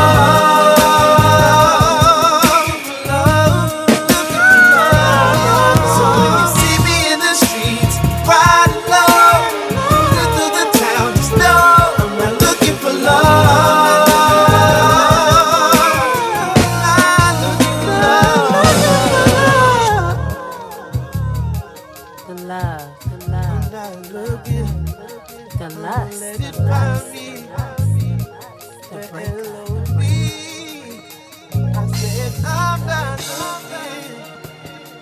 All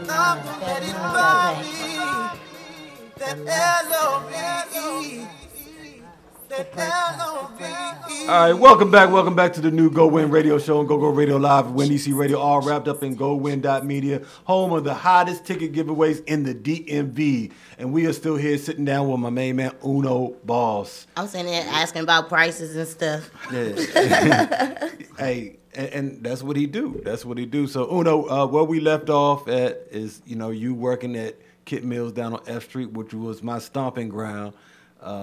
Which I was proud to say when I came home from the service.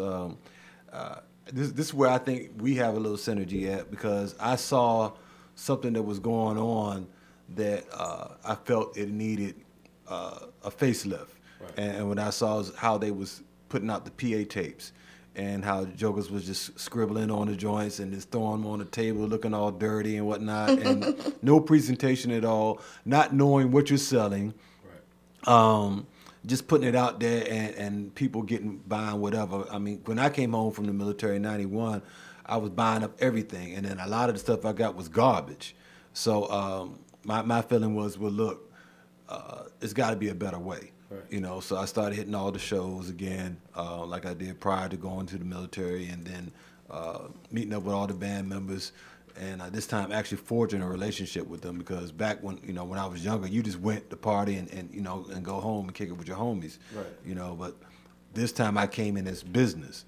Mm-hmm. I didn't go into party. I just went in just to see what was happening, see how that these bands can have better representation out here in the street. Right.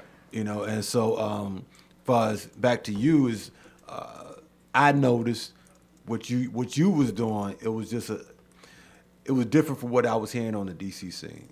I hear a lot of artists coming out with various different projects, and a lot of it was sounding the same.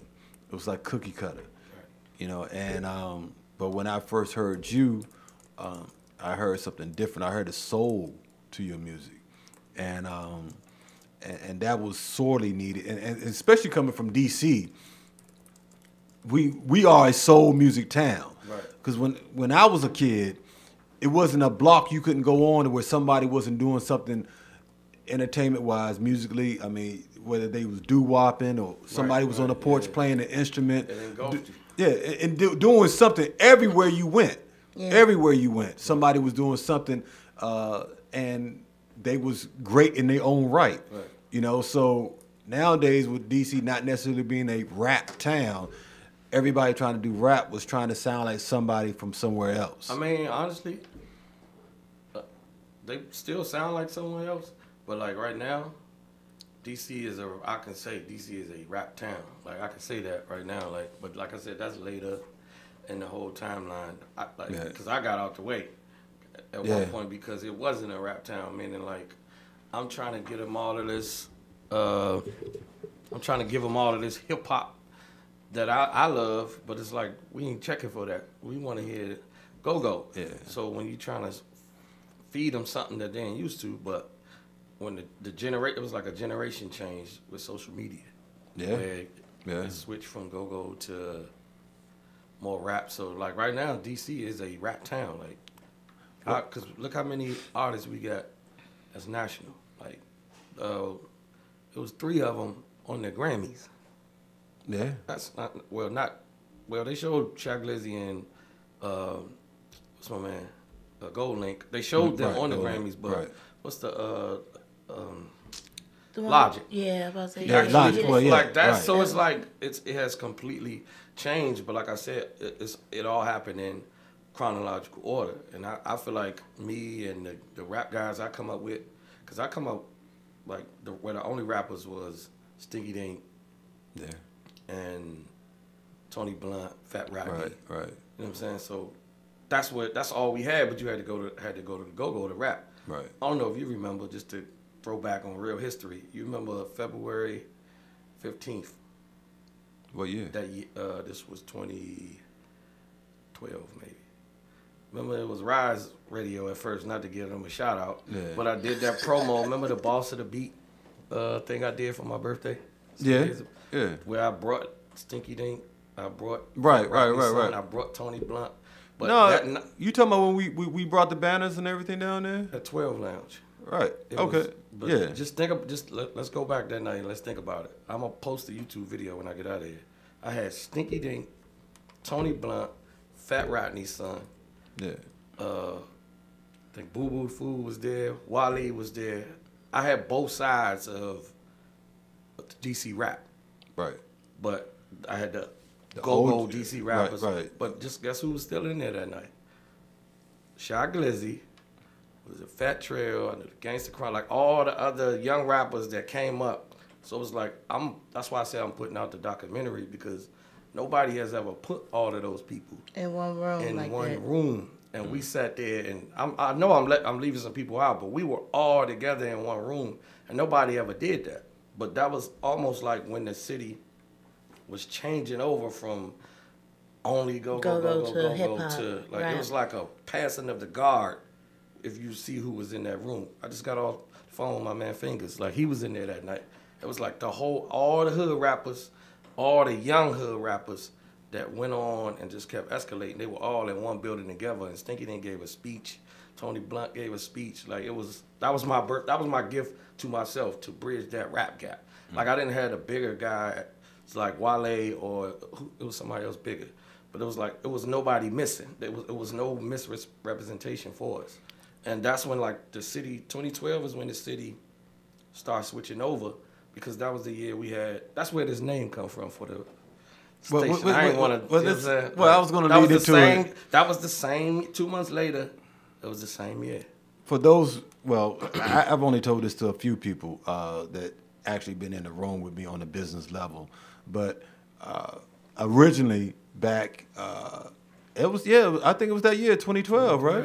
Yeah. So me, Uno was working in a studio right across the hall from us when we was on the St. Barnabas area, and we originally started out in the Plaza 23. Shout out to Dan and Chris and the whole team, Squirt and all of them.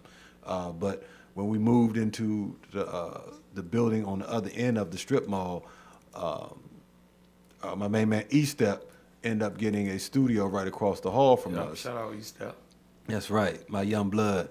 So Uno was one of the producers up in there, along with Chris. Chris Wright. Keyboard Chris. Yeah, For those who don't know, they was producing right across the hall and producing. Living in that joint. Yeah, like I was literally like, that's a whole other story. I was living in that joint for a while. So we was doing some things out of there. Well, they was definitely doing some things. Y'all had some talent coming through that joint. A lot of the talent that came through there with Chris, like if we just go back and just go through that whole 2 years, like do a Where Are They Now? Yeah. Just look like Nucci. Yeah, that's like our Kendrick Lamar. He was in there sitting in the corner. Yeah. You know what I'm saying? Like, that's a whole nother, like I said, that's a whole that's nother crazy. Story. That's all, but it's all in my story because it's crazy because, like, Nooch father is Boobie. That's my man. Right. But Boobie, like, we jumping years from Kent Mill but it was like, Boobie was working with me, like, he the one brought me in and started working with Kim for her project. But Nooch, we used to pick Nooch up from school when we was working down in Atlanta. So it's like just to see where he came from musically, from where he was in Atlanta. Watch the picking him up progress. from school to, I didn't even know he could rap, and like Lil Ricky, the DJ, like I forgot how much I was around him when we was down there working, because Lil Ricky his brother is his DJ, right? So Ricky came up to me one day and started singing an old song from back in the story. So it's like, damn, now they on the road with sold out shows, and I'm like, man, that's crazy. Like, it's like when you watch that, that's why I'm telling you, DC is a rap town. It's the go-go side that we gotta fix. Well, you know what I'm saying? Like, well, let's tell them about the whole, because I was getting ready to go there, the whole Win DC thing, because I had a situation at one time, and I'm not going to give that any credit to, but we had started a radio station. We ended up moved to the side and starting a whole nother name. So I came across the hall to, because me and Uno used to have some really good conversations and talk about as far as the whole indie aspect. And they had so much talent that was coming through there. I was telling E-Step, I said, man, funnel that music over here. I'm going to give it a platform for it to be heard. Right. And you know, E-Step he never got on his game like that. But regardless, me and Uno, we was talking. So I said, dog, I need a new name for my station, man, that I'm trying to do up right now. And so he said, I'm gonna do you a solid.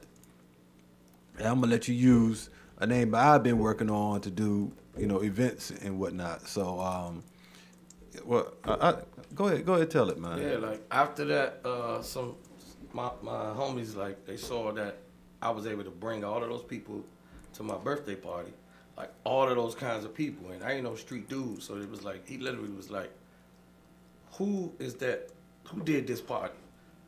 Because it was like, and they saw that I was just a regular guy, so they came to me and we ended up doing events. I went over stadium, because I was like, man, you know what, rappers and strippers go together. Like, you know what I'm saying? So it was like, let's go over the stadium, and the only way you can rap is if you buy a table. But it was industry, like, when is Washington Industry Night? But it was like say that again, y'all. When DC means Washington Industry Night, DC. Right. Like, it started as Washington Industry Night at Stadium. Like, shout out to Let's Do It, Gangsta Chronicles, Oi Boys, Cap City. Like, I brought all the big dogs together the same way I did with the birthday party, and we started a party together. Like, we was bringing Lil Scrappy, DJ Khaled, we used to be in there, K Slay. It was like, that's where all the young rappers, because before that party, like, and I'm gonna keep it 100, you could not rap in the club. Like, not the go-go, I'm talking about the clubs, like Opera, K Street Lounge and all that. They wasn't handing the mic to no rappers. Yeah. They was not messing with us, so it was like, and we go to all these clubs. So I was like, you know what? I'm looking around, I see Triple Team, Garvey, they got a table. Oi Boys got a table. Cap City got a table.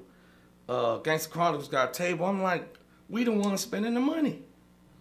So I poured them, having the relationships, I poured them all together, and we went and we threw our own party. To and make Stadium some money. was jumping. Shout out my man CEO Shake. He had Stadium jumping on a Saturday already.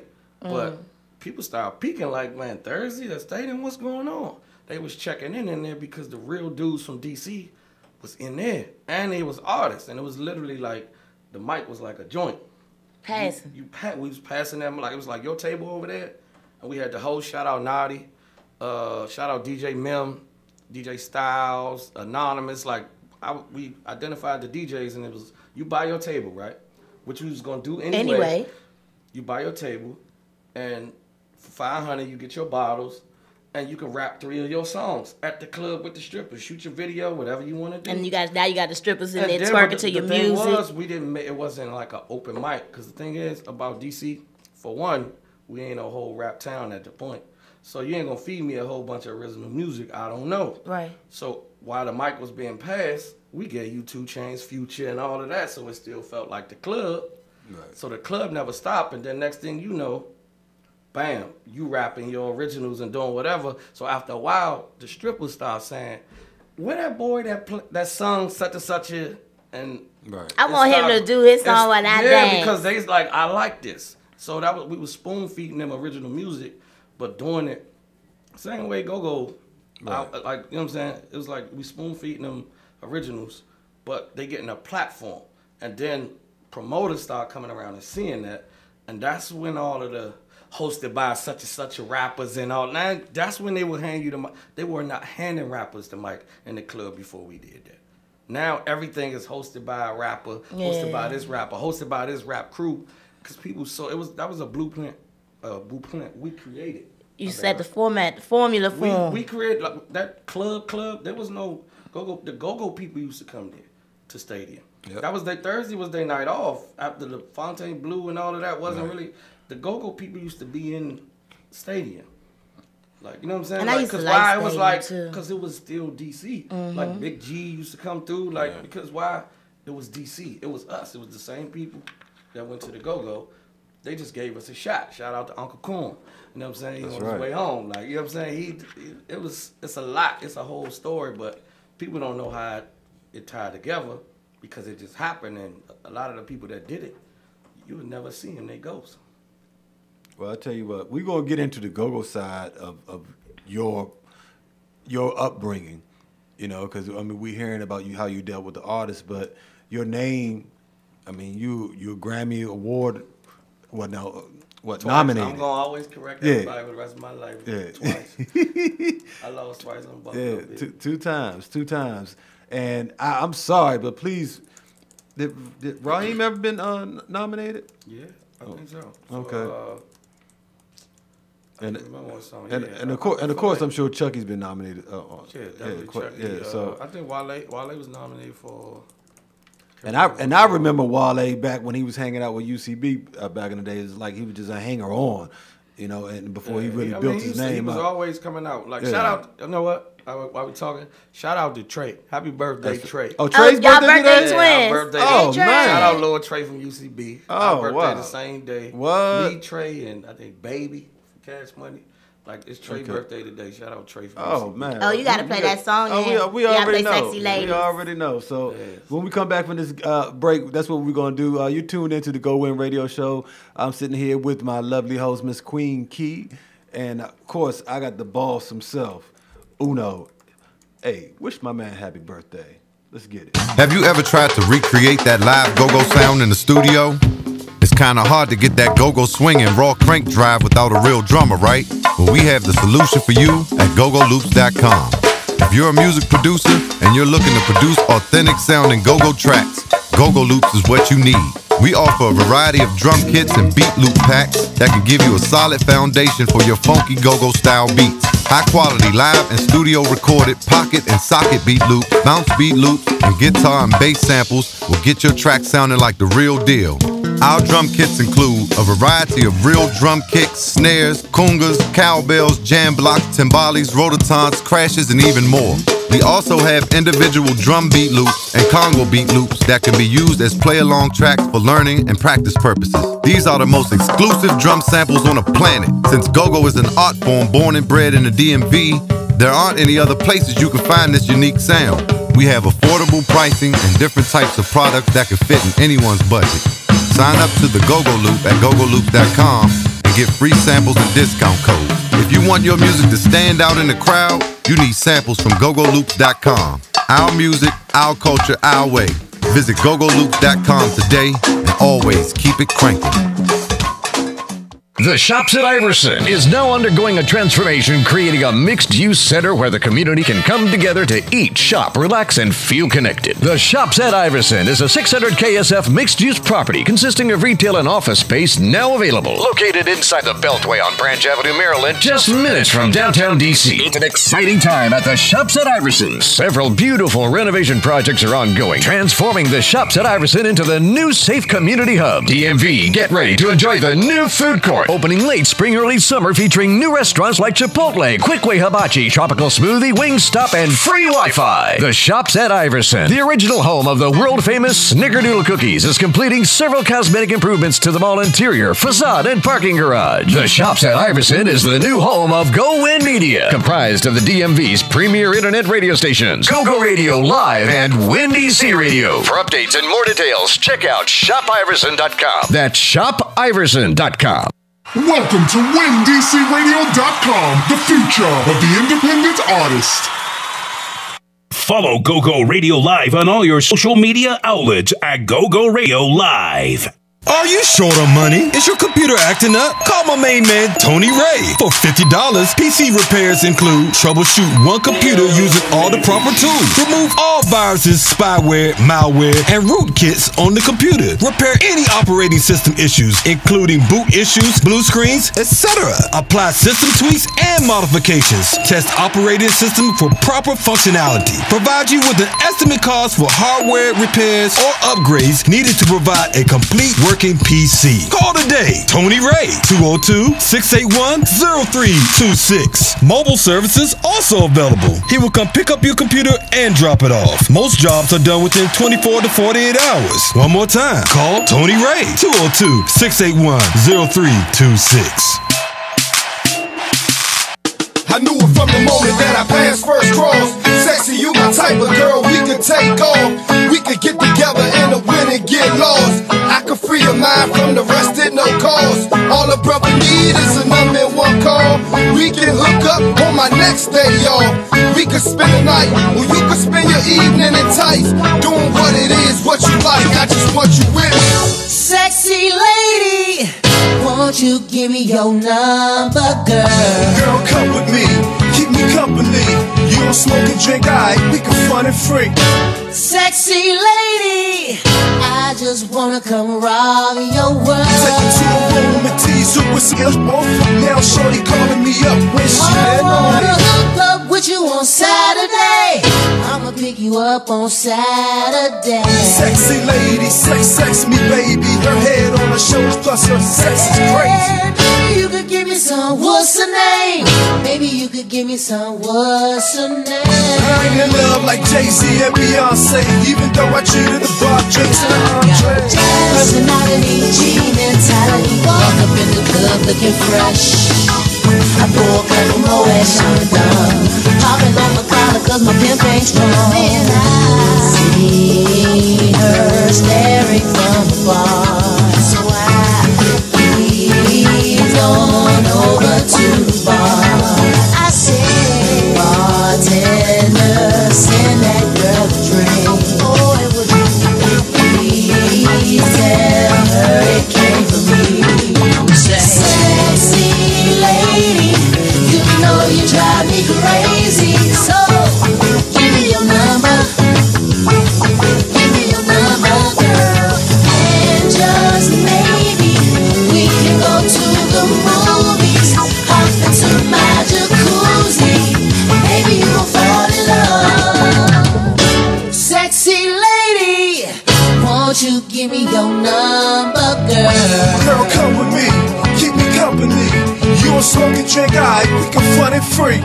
Sexy lady, I just wanna come rock your world. Take you to the room and tease her with some elbow. Now shorty calling me up when she on, yeah. Hook up with you on Saturday. I'ma pick you up on Saturday. Sexy lady, sex me baby. Her head on her shoulders plus her sex is crazy. Maybe you could give me some, what's her name? Maybe you can give me some, what's her name?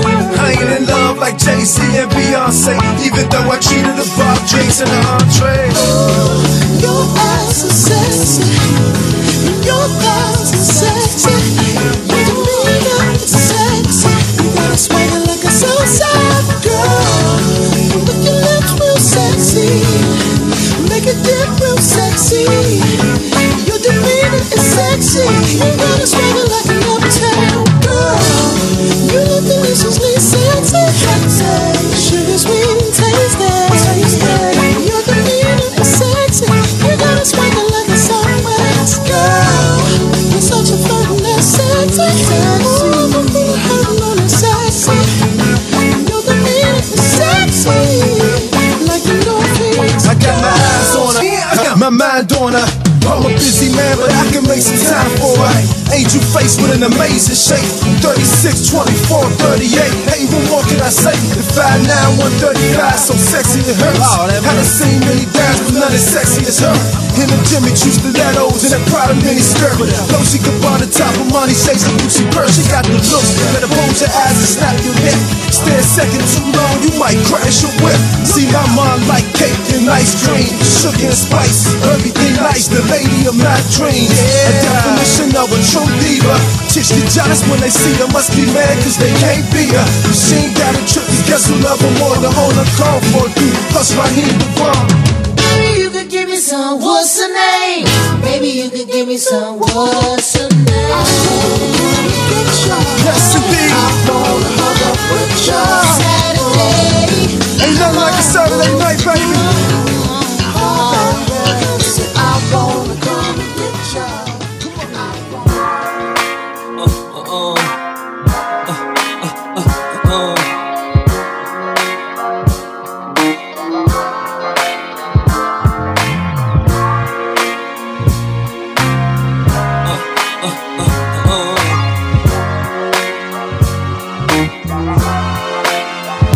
It seems like all we ever do is fight.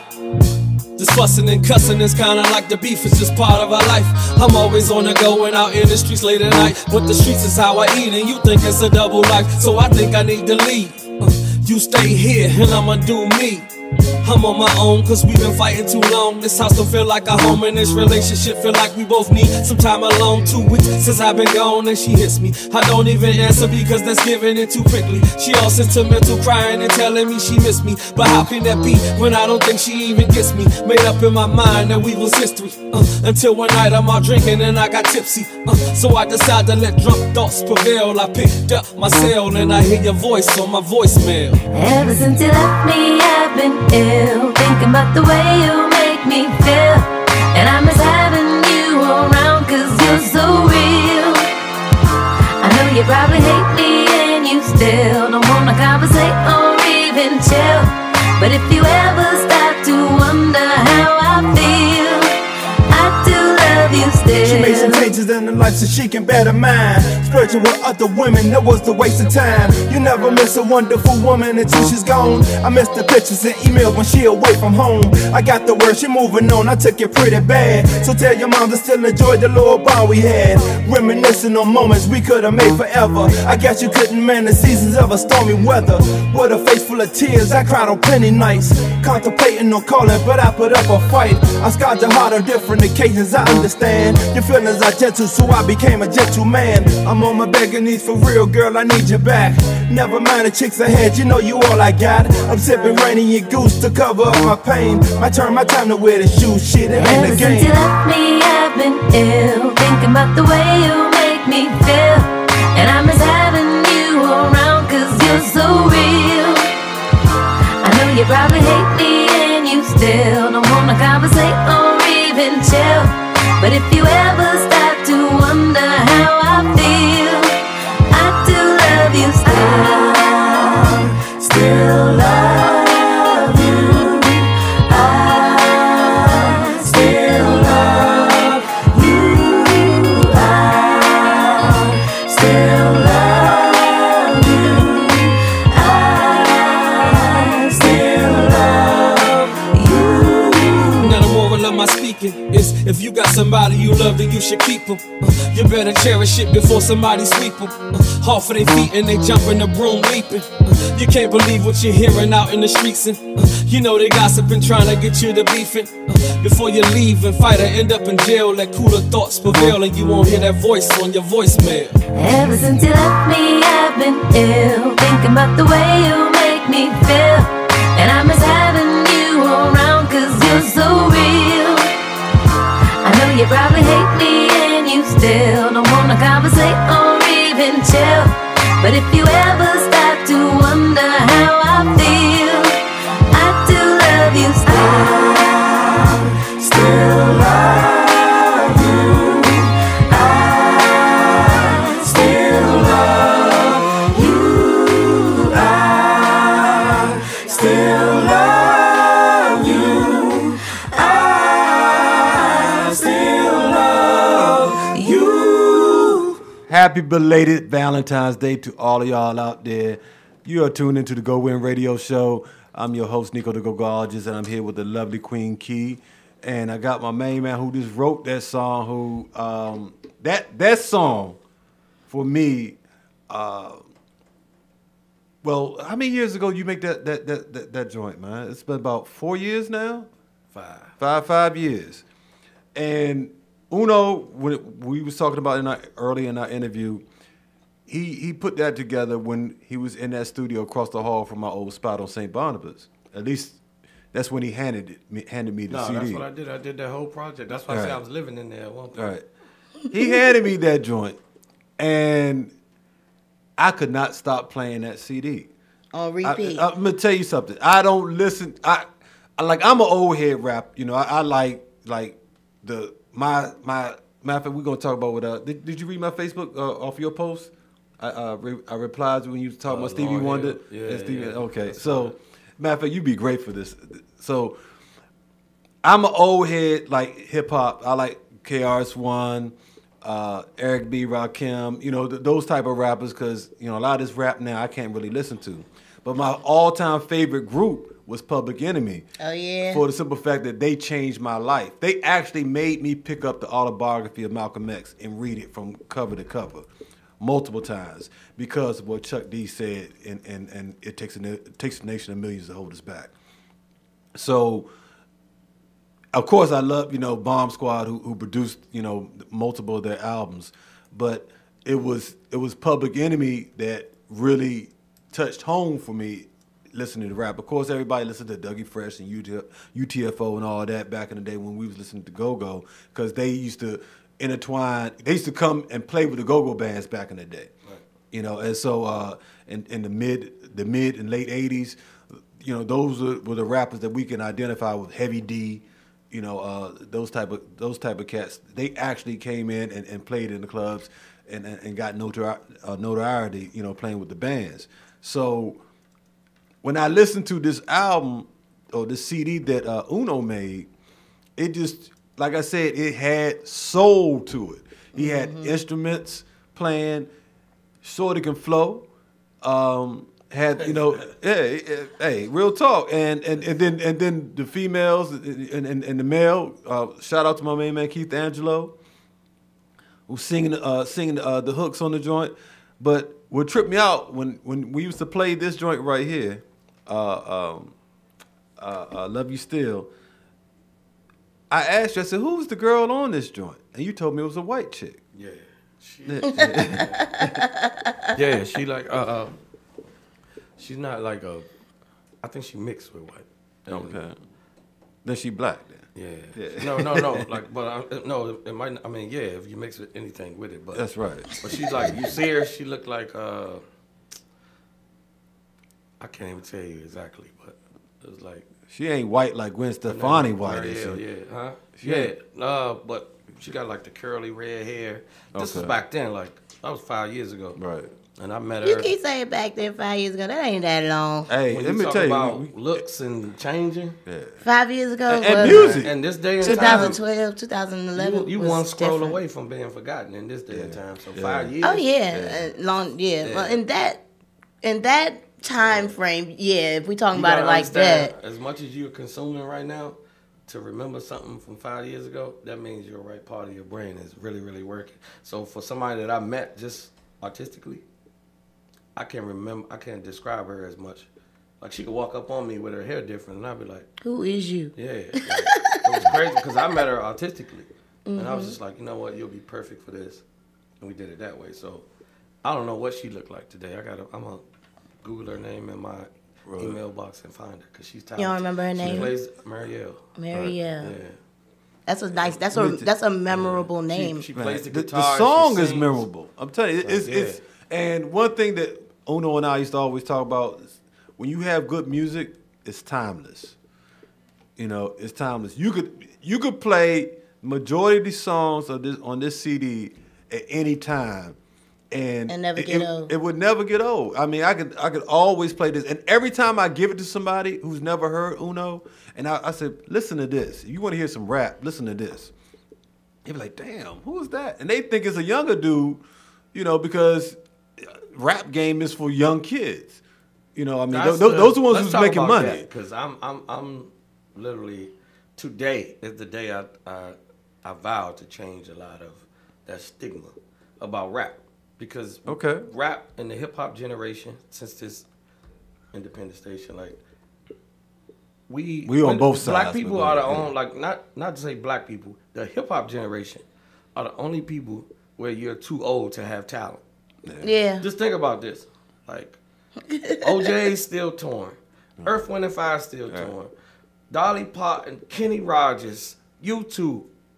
Some reason, but that's the record industry though. No, listen, because they choose who they want to promote in the market. That ain't got nothing to do with anything. Because nobody does. You ain't never seen a young white dude tell Bono from U2, man, you too old to be singing this. Like, man, you in the way. Like, it's like the hip hop generation, they'll walk up to the Washington Monument and be like, man, you still here? Yeah, it's a monument. What you mean? Like, you walk up to Abe Lincoln and be like, this nigga still sitting I can't here. believe you he still did right something. Like, yeah, like this nigga still sitting here. It's monumental, dummy. Like, But hip hop is like, man, he an old rapper. He got a mixtape. Like, dog, What you the doing nerve being a of me 40-year-old still having rapper? the talent I had 20 years ago. But look, How dare you? Let's talk about the great older rappers. For instance, let's say who would you say is your favorite rapper from back in the day? Big Daddy Kane. Okay. But he's just now coming back out on tour. No, he ain't just now. I mean, well, within the last couple years. No, I mean, within the last couple. Kane been around. Well, no, because I remember when Kane he was on the Hip Hop Award show on VH1, and he was still kind of fat, man, Kane and he used was to just come coming down- back. Kane used to come down Achilles. So he to done the lost listen that. party. He done lost that weight now. Kane he used to come down Achilles to the listen party on Fridays. Right. But he was still Big Daddy Kane. I don't know if it was a play or something, but it was like a 3-week thing where Big Daddy Kane used to be in the go-go saying, listen, when we was doing Achilles. That was a while back. That was that was a long time ago. Yeah, But that's what I'm saying is 03, 02. But 5 years later was 08. That's when all of the whole salt and pepper tours and all of that. That's 10 Right, years they've been running for somebody that came out in 80 something. Right. So That's good and longevity. what I'm saying is it's hip hop. So there's somebody that'll look at it and be like, man, look at them old dudes or the old dude trying to rap, but they packing shows. What are you doing? Right. Well, my thing on it is these older artists right now, like you say in the hip hop industry, it's all regulated by the 3 major labels out here now. Back when we're talking about, there was way more labels. Now it's 3 major labels is controlling what's going out in the mainstream. It was 5. Then they all consolidated, started buying each other. Yeah. But the thing is, and this was always my thing, which is crazy because I said I always wanted to be like Master P, which you don't need a label. And imagine if Master P had social media. No, back then, oh my goodness. I would follow him. No, but I'm saying, look what he did. He would look still what be Jay-Z making- and them did. Look what the Independents did. Look what Jay Prince did. Yeah. Look what they did. Look what Baby and Cash Money did. Right. Imagine if they gave them, they bought into their lives. If they had the people in their hand like we do now. Yeah.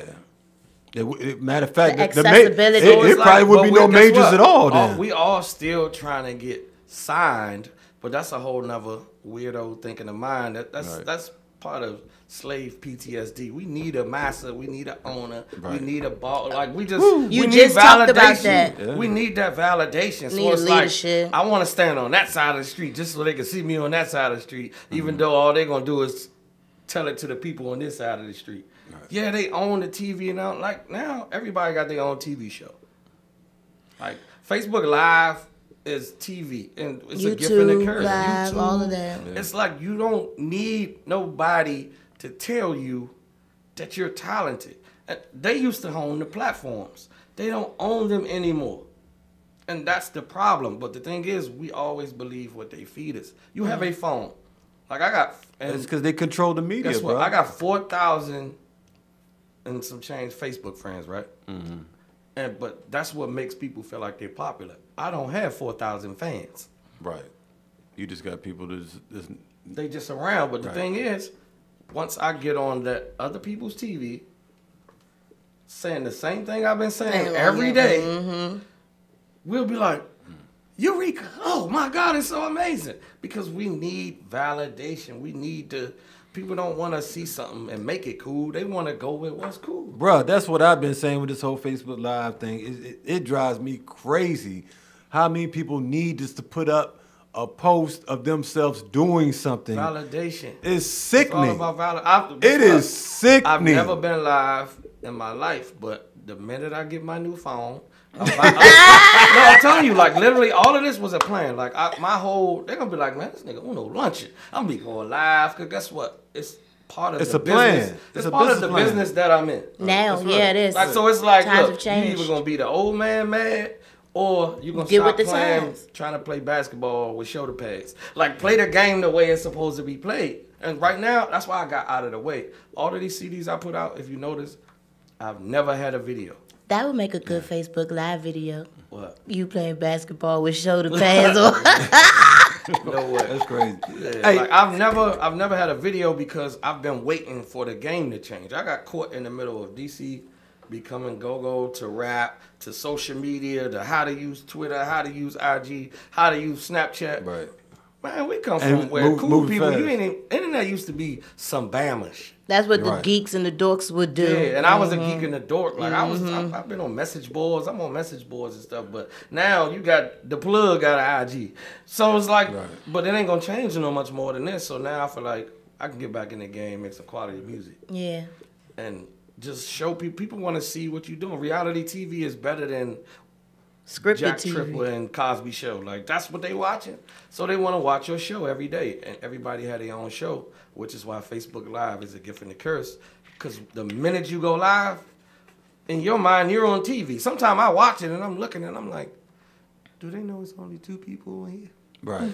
But they talking like they talking to the world. Yeah, right. It's up here. Yeah. That's like, and I'm looking and I'm like, that thing say 2. Right. So you sometimes it say nothing. So you are literally talking to yourself. But you still gonna But act like it's you talk to the world. It's the feeling of that validation. validation because you're looking at your, like, it's a mirror, but it's a mirror you think the world can see, but it's telling you the world Nobody's is not watching right now. But Nobody's watching. mentally, you're like, you throwing your head and you pointing at the camera, but you lunching. Because if you walk outside, you see a person doing the same thing with no phone, what you gonna think say? they crazy. Man, that nigga crazy. Hey, speaking of Facebook, you made a post about about a week or so ago about what you felt was the greatest album of all time, and from the greatest album of all time to the greatest single. Is that right? Ass is the best song ever written to me. Ass by Stevie Wonder. Okay, that's the best song ever written. Well, let me get my. But everybody always talk about songs in the key of life. Right. So it's like I sat and I listened, and because it's like blasphemy to go against Stevie Wonder. Oh yeah. So because you can't say "As" is the best song ever written and then say, but that album ain't. So I just felt like album. Like there's a difference between an album, a song, and an album. Yeah. And I feel like the album flow for Lauryn Hill Miseducation, the concept, the way they tied it all in with the talking in between the songs, the album flow. Oof. I said, let's find one. And I'm what Did you read my response? Yeah, I read it. That's the Okay. one you was talking. Yeah, I read it. Okay. But no. What? See, that's Like, we come you know from what two I'm different eras. So okay. See, that's the thing. So See, no. I Stevie just Wonder is the want same to get her era. opinion real quick. I'm gonna get Queen Key in regards to what Ono just said. Well, I would like to challenge Stevie Wonder's "As" with Stevie Wonder's "Kiss Lonely Goodbye." The best song ever written. And what I No, said just when I posted I don't. We ain't got time for me to go into what I think is the best song ever written. That's why I said I would just challenge specifically that Stevie Wonder song. But for best album ever, me personally, and what's funny is now that you mention it, he completely took his blueprint from Lauryn Hill, which is Life Jennings' first album. The way he tells the story, he starts off with the intro about being locked up and goes into Must Be Nice, and then goes, like, he just tells his complete love story. He talks about how he finds God at the end. Like, I love Life Jennings' debut album. So Must Be Life is the single off of it. That's the album Must Be, yeah. All right. So because this is the thing, I'm trying to set up a social because people would start texting me about that like Slim, how They you wanna gonna argue. you gonna go Well, against my Stevie? pick, They will argue. my pick, and I challenge anybody. Mine was "What's Going On" by Marvin Gaye as So an we album. all get and, together, right? and we all talking about conceptual albums too. Concept, but the way it flows, Flows. album Yes. flow. I'm talking about Yes. just sit What's down. That you going can on? start and don't Press have to play switch no and song. Sit down somewhere. What's going on? Listen, Play from start to finish. Let's listen Yes. to them. Let's listen Yes. to them together. Oh, that's song for song. that's Let's I'm not do even- that. No, look, I'm creating the but it social also, for that. but I also the thing is, said people got short attention spans, so we're gonna have to do it maybe 2 albums at a time. It's Right. gonna have to be a series. Yeah. No, really, because nobody's not gonna sit down for 4 hours. Right. So, but we're gonna be like this week. We're gonna have to make some brackets, because literally I'm Yeah. gonna do it. Like March Madness type thing. Yeah. We can do March Music Madness. because I'm down with it. High because five. You know what I'm saying? But I agree with the miseducation of Lauryn Hill because for the fact of in this era, you know, I don't see nothing that really stands up against in it. this era, but that was you just told me something else was 15 years ago. That was a long time ago. Yeah, But here we go with that word timeless again. But that album is timeless. But see, you gotta remember when Marvin Gaye put out What's Going On, it was all about the Vietnam War and all of that. So it's a whole different mindset, right? From people that you go from that mindset to when Lauryn Hill came out with that. You know, it's totally. You know, you talking about two. Doo-wop still stands. You talking about 2 generations have passed. But when I say album, I'm only talking about music, flow. Like I ain't even talking about more so what they saying. If I could just sit it down and press and play, it just sinks. That's why I picked what I picked. That's albums like to create a hip hop version of it. That would be like a Jay-Z Blueprint. I knew you was gonna say that. Oh, Blueprint. I knew you were gonna say that. Certain albums that the original you just Blueprint. Play. Or like Ludacris is back for the hip first hop time. side. That's why I say It Takes a Nation of Million, because that at the time it came out was a double album. Actual musically, album. can you sit that up against the What? Blueprint? What? Nah. Yeah, musically. Man, yes. Why? You Yes. talking about? You thinking about subject matter? No. Musically, though. Yes, definitely. Most definitely. Arrangements, all of that. Man, vocal arrangements. if you're gonna go there, then I would say America's Most Wanted. Ice Cube. Yes. Get your I will put that up against the Blueprint. We're gonna get our brackets. Yeah. We're gonna do music, March Madness, and we're gonna do categories and all that. I like that concept. And we're gonna play. I'm telling you, I'm doing it as a social. And look, and this is recorded. This is recorded. This is on YouTube. This is on the live, of course. And we gonna do not try to steal his idea. We're gonna pinky swear on this. They nobody. It's already in the works. I got this boom down at the club already. Already ready. Yeah, so it's like. And in DC. America's Most Wanted, Because what I want to do is, because I'm down there in like the gentrified DC, so I'm gonna put it up. Because what's crazy is there are the like white people, Asian people, things like that. They might bring an album that will blow you away. Oh yeah, just because it's not your culture, you don't listen to it. Expand the mind. Like so, it's like let's do March Music Madness. And we putting it together now. I was just thinking about it. I'm gonna be bringing some weird stuff. Y'all gonna be like, what? But the thing is, it's gonna have to be a selection show, just like they have for the NCAA tournament, because everybody like what they like, but it's just some ain't gonna make it. You're gonna have to have your top 20, top and we're gonna go through there the whole month, a few weeks, one night a week, and just who gonna win. I like that. I'm telling you. Got a good system to listen off of. And I'm riding with Lauren, and I'm riding with a couple levels that I ain't gonna put out there, because people gonna start listening. Still, they gonna try to take it. Yeah. Y'all heard that there. Y'all heard it here first, and a couple of people I've been talking to about. That's right. You heard it That's here a good idea. Real good idea. Stop stealing. Stop stealing. Because that's the problem with DC. I mean, right now we lost all originality. So everything somebody's jocking. So, but we gonna close out. We got a couple things we got to talk about. We got to talk about the event that's coming up this weekend. Absolutely. I mean, Lucky Strike Family we Affair. definitely got to talk about that. But also your go-go background. How did you get in the go-go scene? How did you get nominated for 2 Grammys? I mean, we got a couple minutes. Let's get into the whole. How did you get into the go-go scene? Go-go. My brother used to play drums for Mighty Groovers. Oh man, boy, one of the sharpest horn sections. He died in '95. Wow. So after I don't know if that was the show he was playing, but so it was like go-go was always them tapes you talking about. Right. It was always. I'm from DC, so it was always in my house. I used to have to sneak around Benton Park to see the bands, because like my mother like kept us in, kept me in. I was the baby by a long shot. Oh, yeah. And then once I got old, it was like always in me, going to see Backyard, going to see Junkyard, going to see. And then I just started doing events, but I was always doing like cabarets. Mm-hmm. So I got in the go-go scene through the first go-go I did was with Listen. That's the first party I ever threw Omar from Black Alley, because he was working with me with like I was bringing him in on the music side. Like we skipped a whole lot of the story, but man, we come up since kids playing football, so he was working with bands and doing live music. I was doing regular DJ parties. So by me bringing him in with the music, he introduced me to just getting into that. We started doing Listen Thursdays and Cardivis and Acropolis and stuff like that. Whole lot of went on in the story. And that's how I ended up with Scooby. This is after the split, though. No, this is before Listen was Listen. Listen was an R&B band. Oh, that Listen. Okay, yeah, this was before they took off.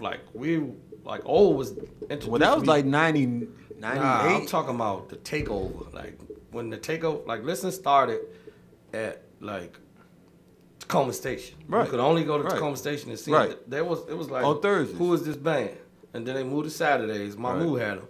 And that Right. Omar introduced us. But then after that, we started doing Thursdays at Cardivis. Right. Then Club U got them. Right. Then we was doing Reggie's and then they stopped. And then I was doing Achilles and and then Jerry got them, Amazon. Right. And that's when they went through the complete roof. But that's how I got into the Amazon thing was. That's how I got into crazy. the go-go thing because I met Scooby because I had my studio in my house. So all the musicians like Black Alley started on my equipment, like literally. Like my studio was in Omar basement. Omar started Black Alley. Like every musician you probably could imagine came through that basement. It was like rap scene in the basement. I put all my brother records on the wall. We had the drums. It was a whole studio when I moved my Yeah, they studio. he used to tell me about that. And that's where that started. So I got into it because I'll focus, I'm gonna say it, on my Quincy Jones. I'm telling the truth. The goal was we was gonna put Listen out of business. Like, you know what I'm saying? It was like because they created a new business model, but Black Alley was supposed to come pushing, but we ended up a difference of philosophy and things like that. So that's how I got into go-go. But once I hooked up with Scooby through all of that. Like the first song probably I ever wrote for somebody was with Yanni. Which one? It never came out. Okay. Well, because it was crazy because Scooby came through and kind of infiltrated Black Alley. No. He started taking members and started forming the group. It wasn't more so infiltrated. Yeah, he literally took our band. Right, that's but what I'm saying. It ain't more so infiltrated. It was all like a music community, kind of like in the hood. Like we was right there in the hood, a block from my house. Everybody used to come to that basement. Like shout out to E from OP Tribe. You know what I'm saying? Get well. Like Omar had like a house. And it was just I like said everybody lived in that house at one used to point. come through that house. Like all these little music guys, a lot of them came through their house. It was like a farm system. It was like Motown. Man, it was like we was in that basement trying out drummers and all that. Like, and I was like the jerk, Simon. Like, because I was just there watching. Because I'm thinking we building to go out of here. Right. We was building something lower. Because like I said, the studio was in there, but the whole time we was putting together the deal we had with Bob Johnson. So we was doing two things at once. Bob Johnson? Yeah, like I had an $850,000 deal on the table that we was putting together with Bob Johnson. That's when O came and my man Ellie, that's One Oak and all of that, like my white man that got the clubs and all that, my white homie. Like we left out a lot of the story. That's why I say I don't want to feel like I'm rambling. But that's how I got into go-go. And Scooby, me and Scooby got together, we wrote a song, Sunshine. That's it. For a guy named Sean King or somebody on J Records. And he was like, they ain't answer. So Scooby started performing the joint at our party down Cardivis. And he performed it enough that people got used to it. The same thing I said with the rappers. So Sunshine grew. Like, happy birthday to Sunshine, literally. That song is 15 years old. Today? Like, not today, but this year. Okay. Yeah, like, me and Scooby, we joke, like, man, we going to throw Sunshine a brunch or a party. Because that's a 15-year-old, because everybody be like, go originals, like Chuck Brown ain't make originals and all of that. Like, it's been originals, but for this era, Sunshine is 15 years old today. Wow. That's your barometer or meter to let you know how old, like, you getting old. Because a song I wrote is still, like, I'm going up Paradigm tonight to hear it. I sung it at my dinner, like Sunshine 15 years old. So I've been around go-go since birth. And I got into it writing with Scooby, with somebody heard Sunshine, and then with Chucky. Right. Because Chucky was still go-go. Like I said, we left out a lot of the story. But Chucky was like, man, I'm about to do this Chuck Brown album. I'm taking it all the way home. I was like, cool. You know what I'm saying? He sent me 2 tracks. Then I went out there to the studio and like literally like I demoed them and dropped them off. And then next thing you know, it's like the 5 hot beats. Like, your song on the radio. like literally like shout out KK. She out there having it up for her birthday. Happy birthday, KK. Oh yeah. But like the verse on Chuck Baby, it wasn't supposed to be on there.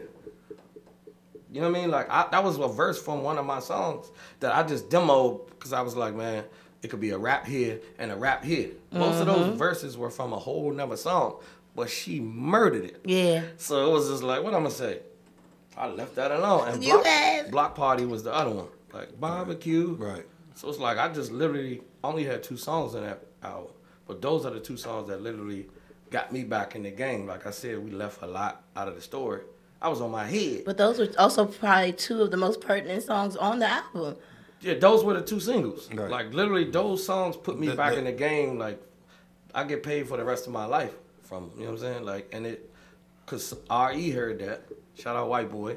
RE heard that. They was like, oh, we trying to work. So we end up doing a bunch of joints with RE.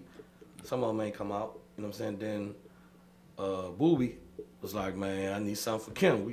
Kim got some joints. Oh, did you do what's the joint you did with Kim?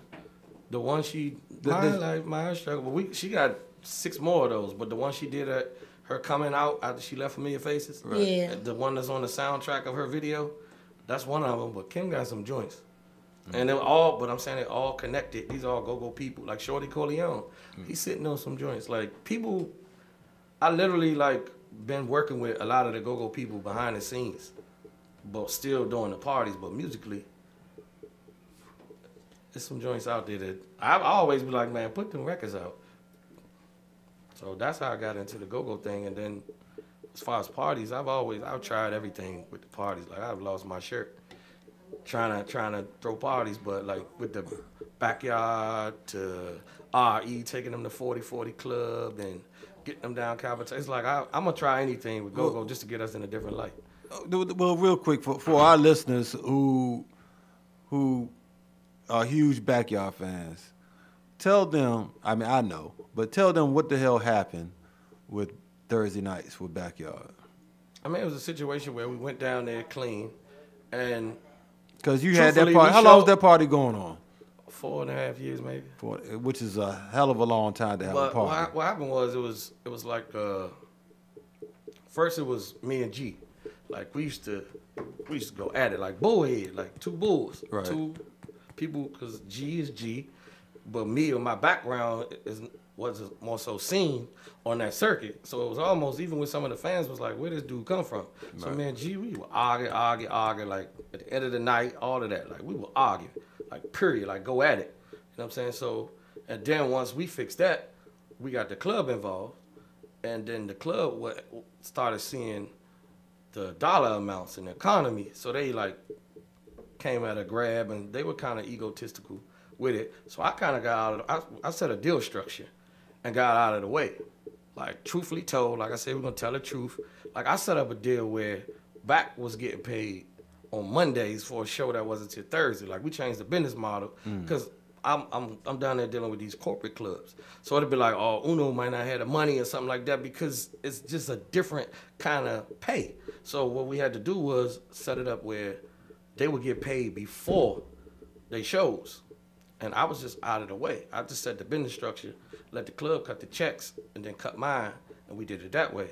But the club got too involved once they started seeing the economy of go-go, and then the fighting that was happening with me and G started happening with them two, because the club just don't know the culture or respect it. Right. So G like, man, y'all really got beef. He's like, the arguments he would have with me, he like, man, because why? Now they threw the roof.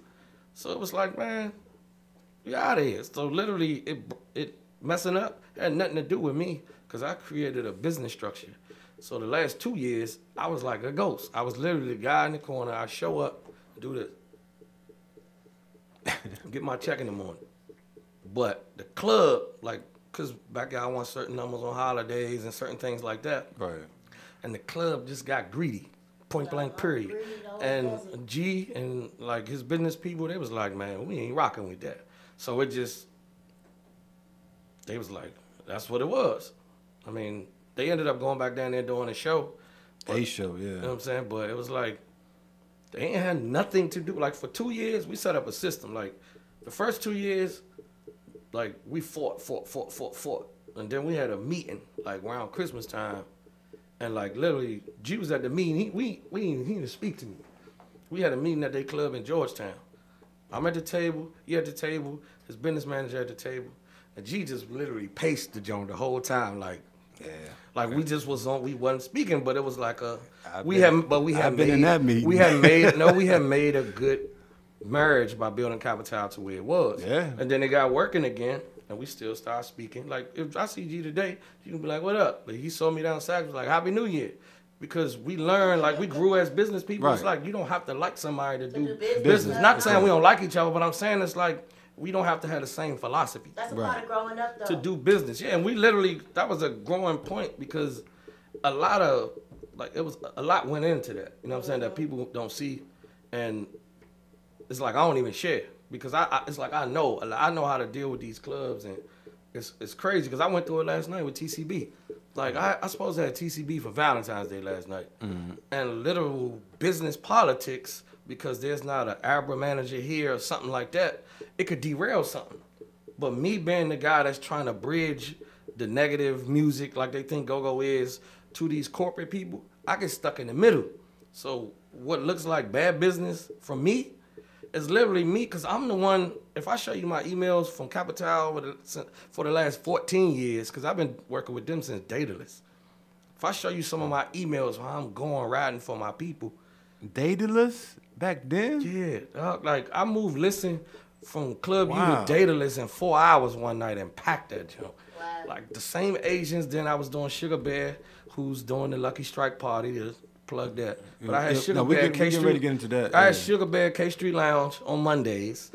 I used to take an off night at these downtown clubs just to show them go make you some money.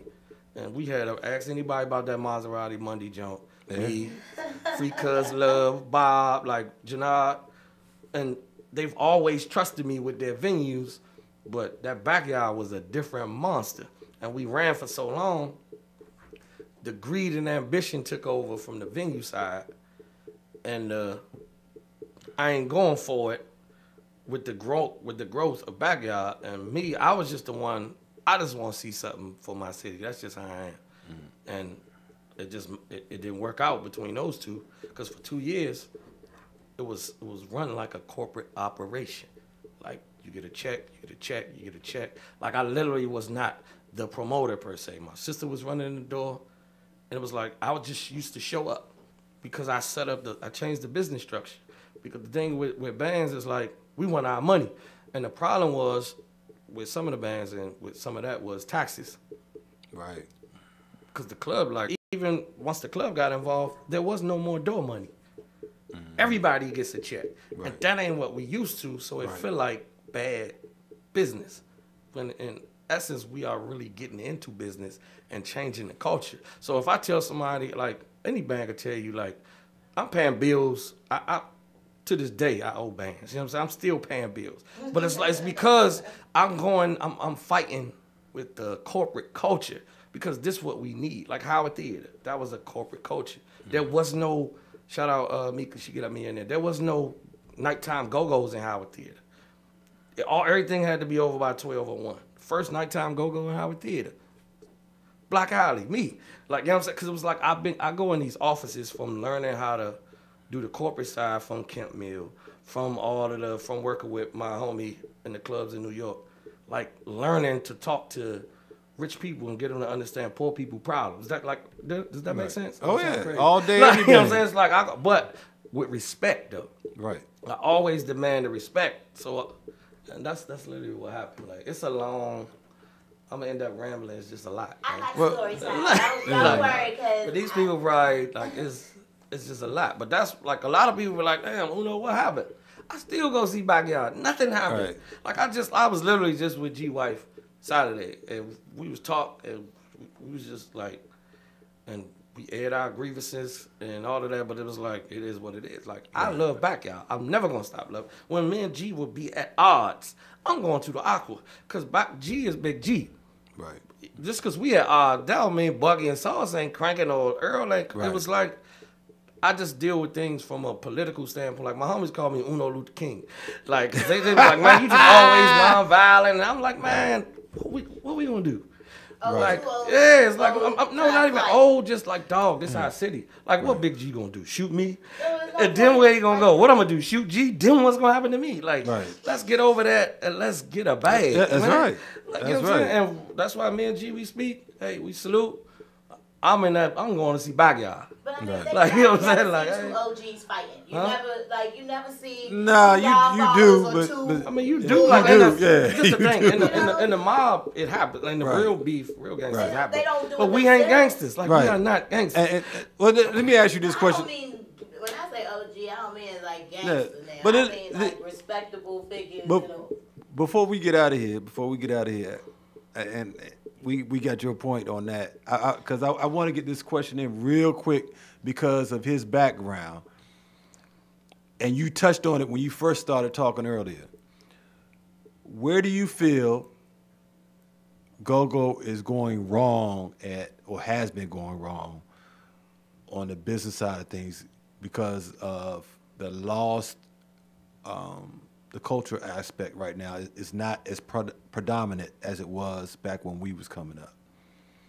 I mean, it all got to do with the music. That's it. Because as far as, ain't nothing like it was when we was coming up as far as the city. Right. The thing is, they just building new apartments. We just got to build some new music to compete with it. Like, you know what I'm saying? We got to keep people's attention. Because these youngins out here, they did not come up in the parks and all of that, like listening to the music. They don't want to be James Funk. They want to be Shy Glizzy. Right. They don't want to be Big G. They want to be Fat Trail.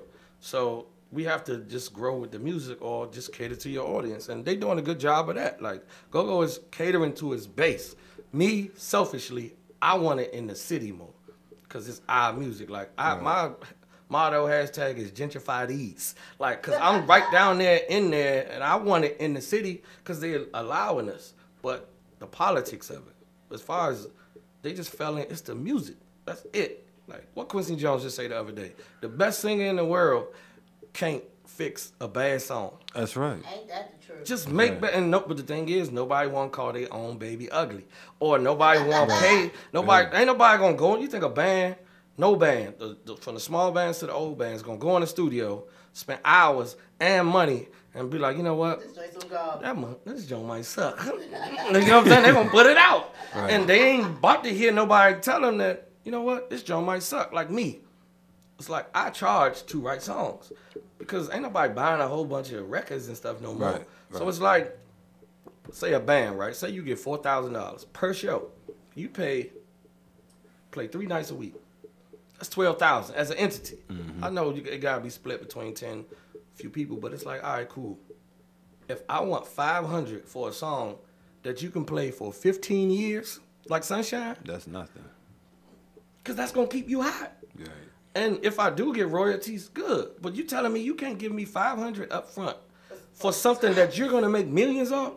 We gotta fix our mind state business wise, and that's the problem. Like, listen, Michael Jackson had a producer. They don't want to go get a producer, and this is the thing. This is what's crazy with me. I took Go-Go to the Grammys. Me, Chucky, like the Grammys. Like, people like, you always talking about, I'm gonna talk about Go-Go went to. They be like, Go-Go go national. It went. No, Go-Go lost to Sade. Chuck Brown lost to Sade, and she cheated. So that's the problem. How'd she cheat? Because it was the duo or group category. And I know the whole sweet back, but Sade is not a duo or group. Right. But she's a solo artist. Chuck Brown won a Grammy. And this the thing. Look at Trouble Funk. Like, all the old bands are still doing, they gave us the blueprint. Right. Everybody else just trying to reinvent the wheel. It's like you so busy trying to be Chuck Brown that you don't see Chuck Brown. You understand? You understand what I mean when I say that? You're not even watching what he did. He changed the game. He gave you the blueprint. But everybody feel like they the king, they the God. Everybody got the answers. Where's your test results? I'm gonna end on that one. Cause like that's just how I look at it. We got all the answers. That's how it is. It's like if we just make better music. Let's say, hey man, we all playing 4 shows for free this week because we gonna go get some beats and all that from Chucky. We're gonna go get Chink Santana, who come from Go-Go, who done did it. We're gonna go get Chris Wright. We're gonna pay these producers. I bet you the music will get better, but don't nobody want to invest in their craft. There it is. There it is. So speaking of investing in the craft, you got a big thing going on this weekend. The Go-Go Radio Live, Win DC Radio. We're coming live from Lucky Strikes Bowling. Was it? Yeah, it's Lucky Strike Bowling Alley. Bowling Gallery Alley. place. It's the family affair. Okay. It's a kickoff of the family affair bowling series. Like we're gonna. And what time? Oh, so you planning? So you planning more of these? This is gonna be every month. Okay. Every month. Like I get back with Mo from JY because I want them in March. Okay. For Crank Patrick's Day. Crank Patrick's Day. So it's like there it is.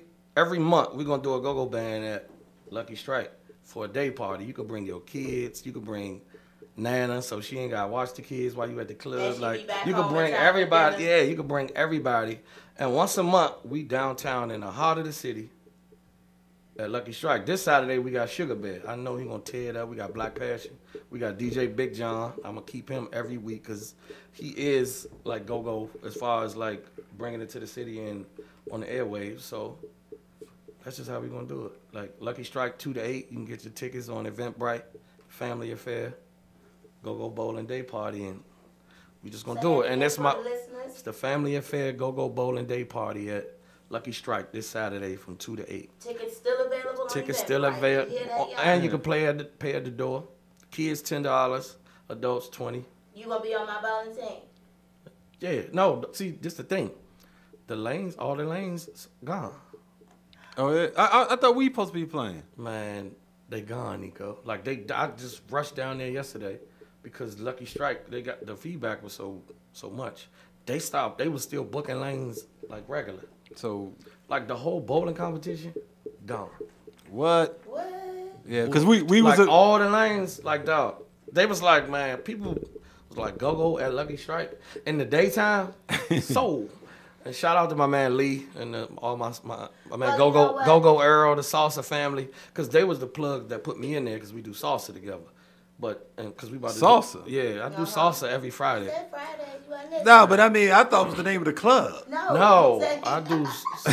I'm like, watch. We doing this thing. I'm doing this thing called Connecting Coaches, because you know Chuck Brown, when he say started out with the Los Latinos. That's right. Mr. Mambo is the band he was in with. He's at salsa with me every Friday. Mr. Mambo's the legend. They were in the Los Latinos together.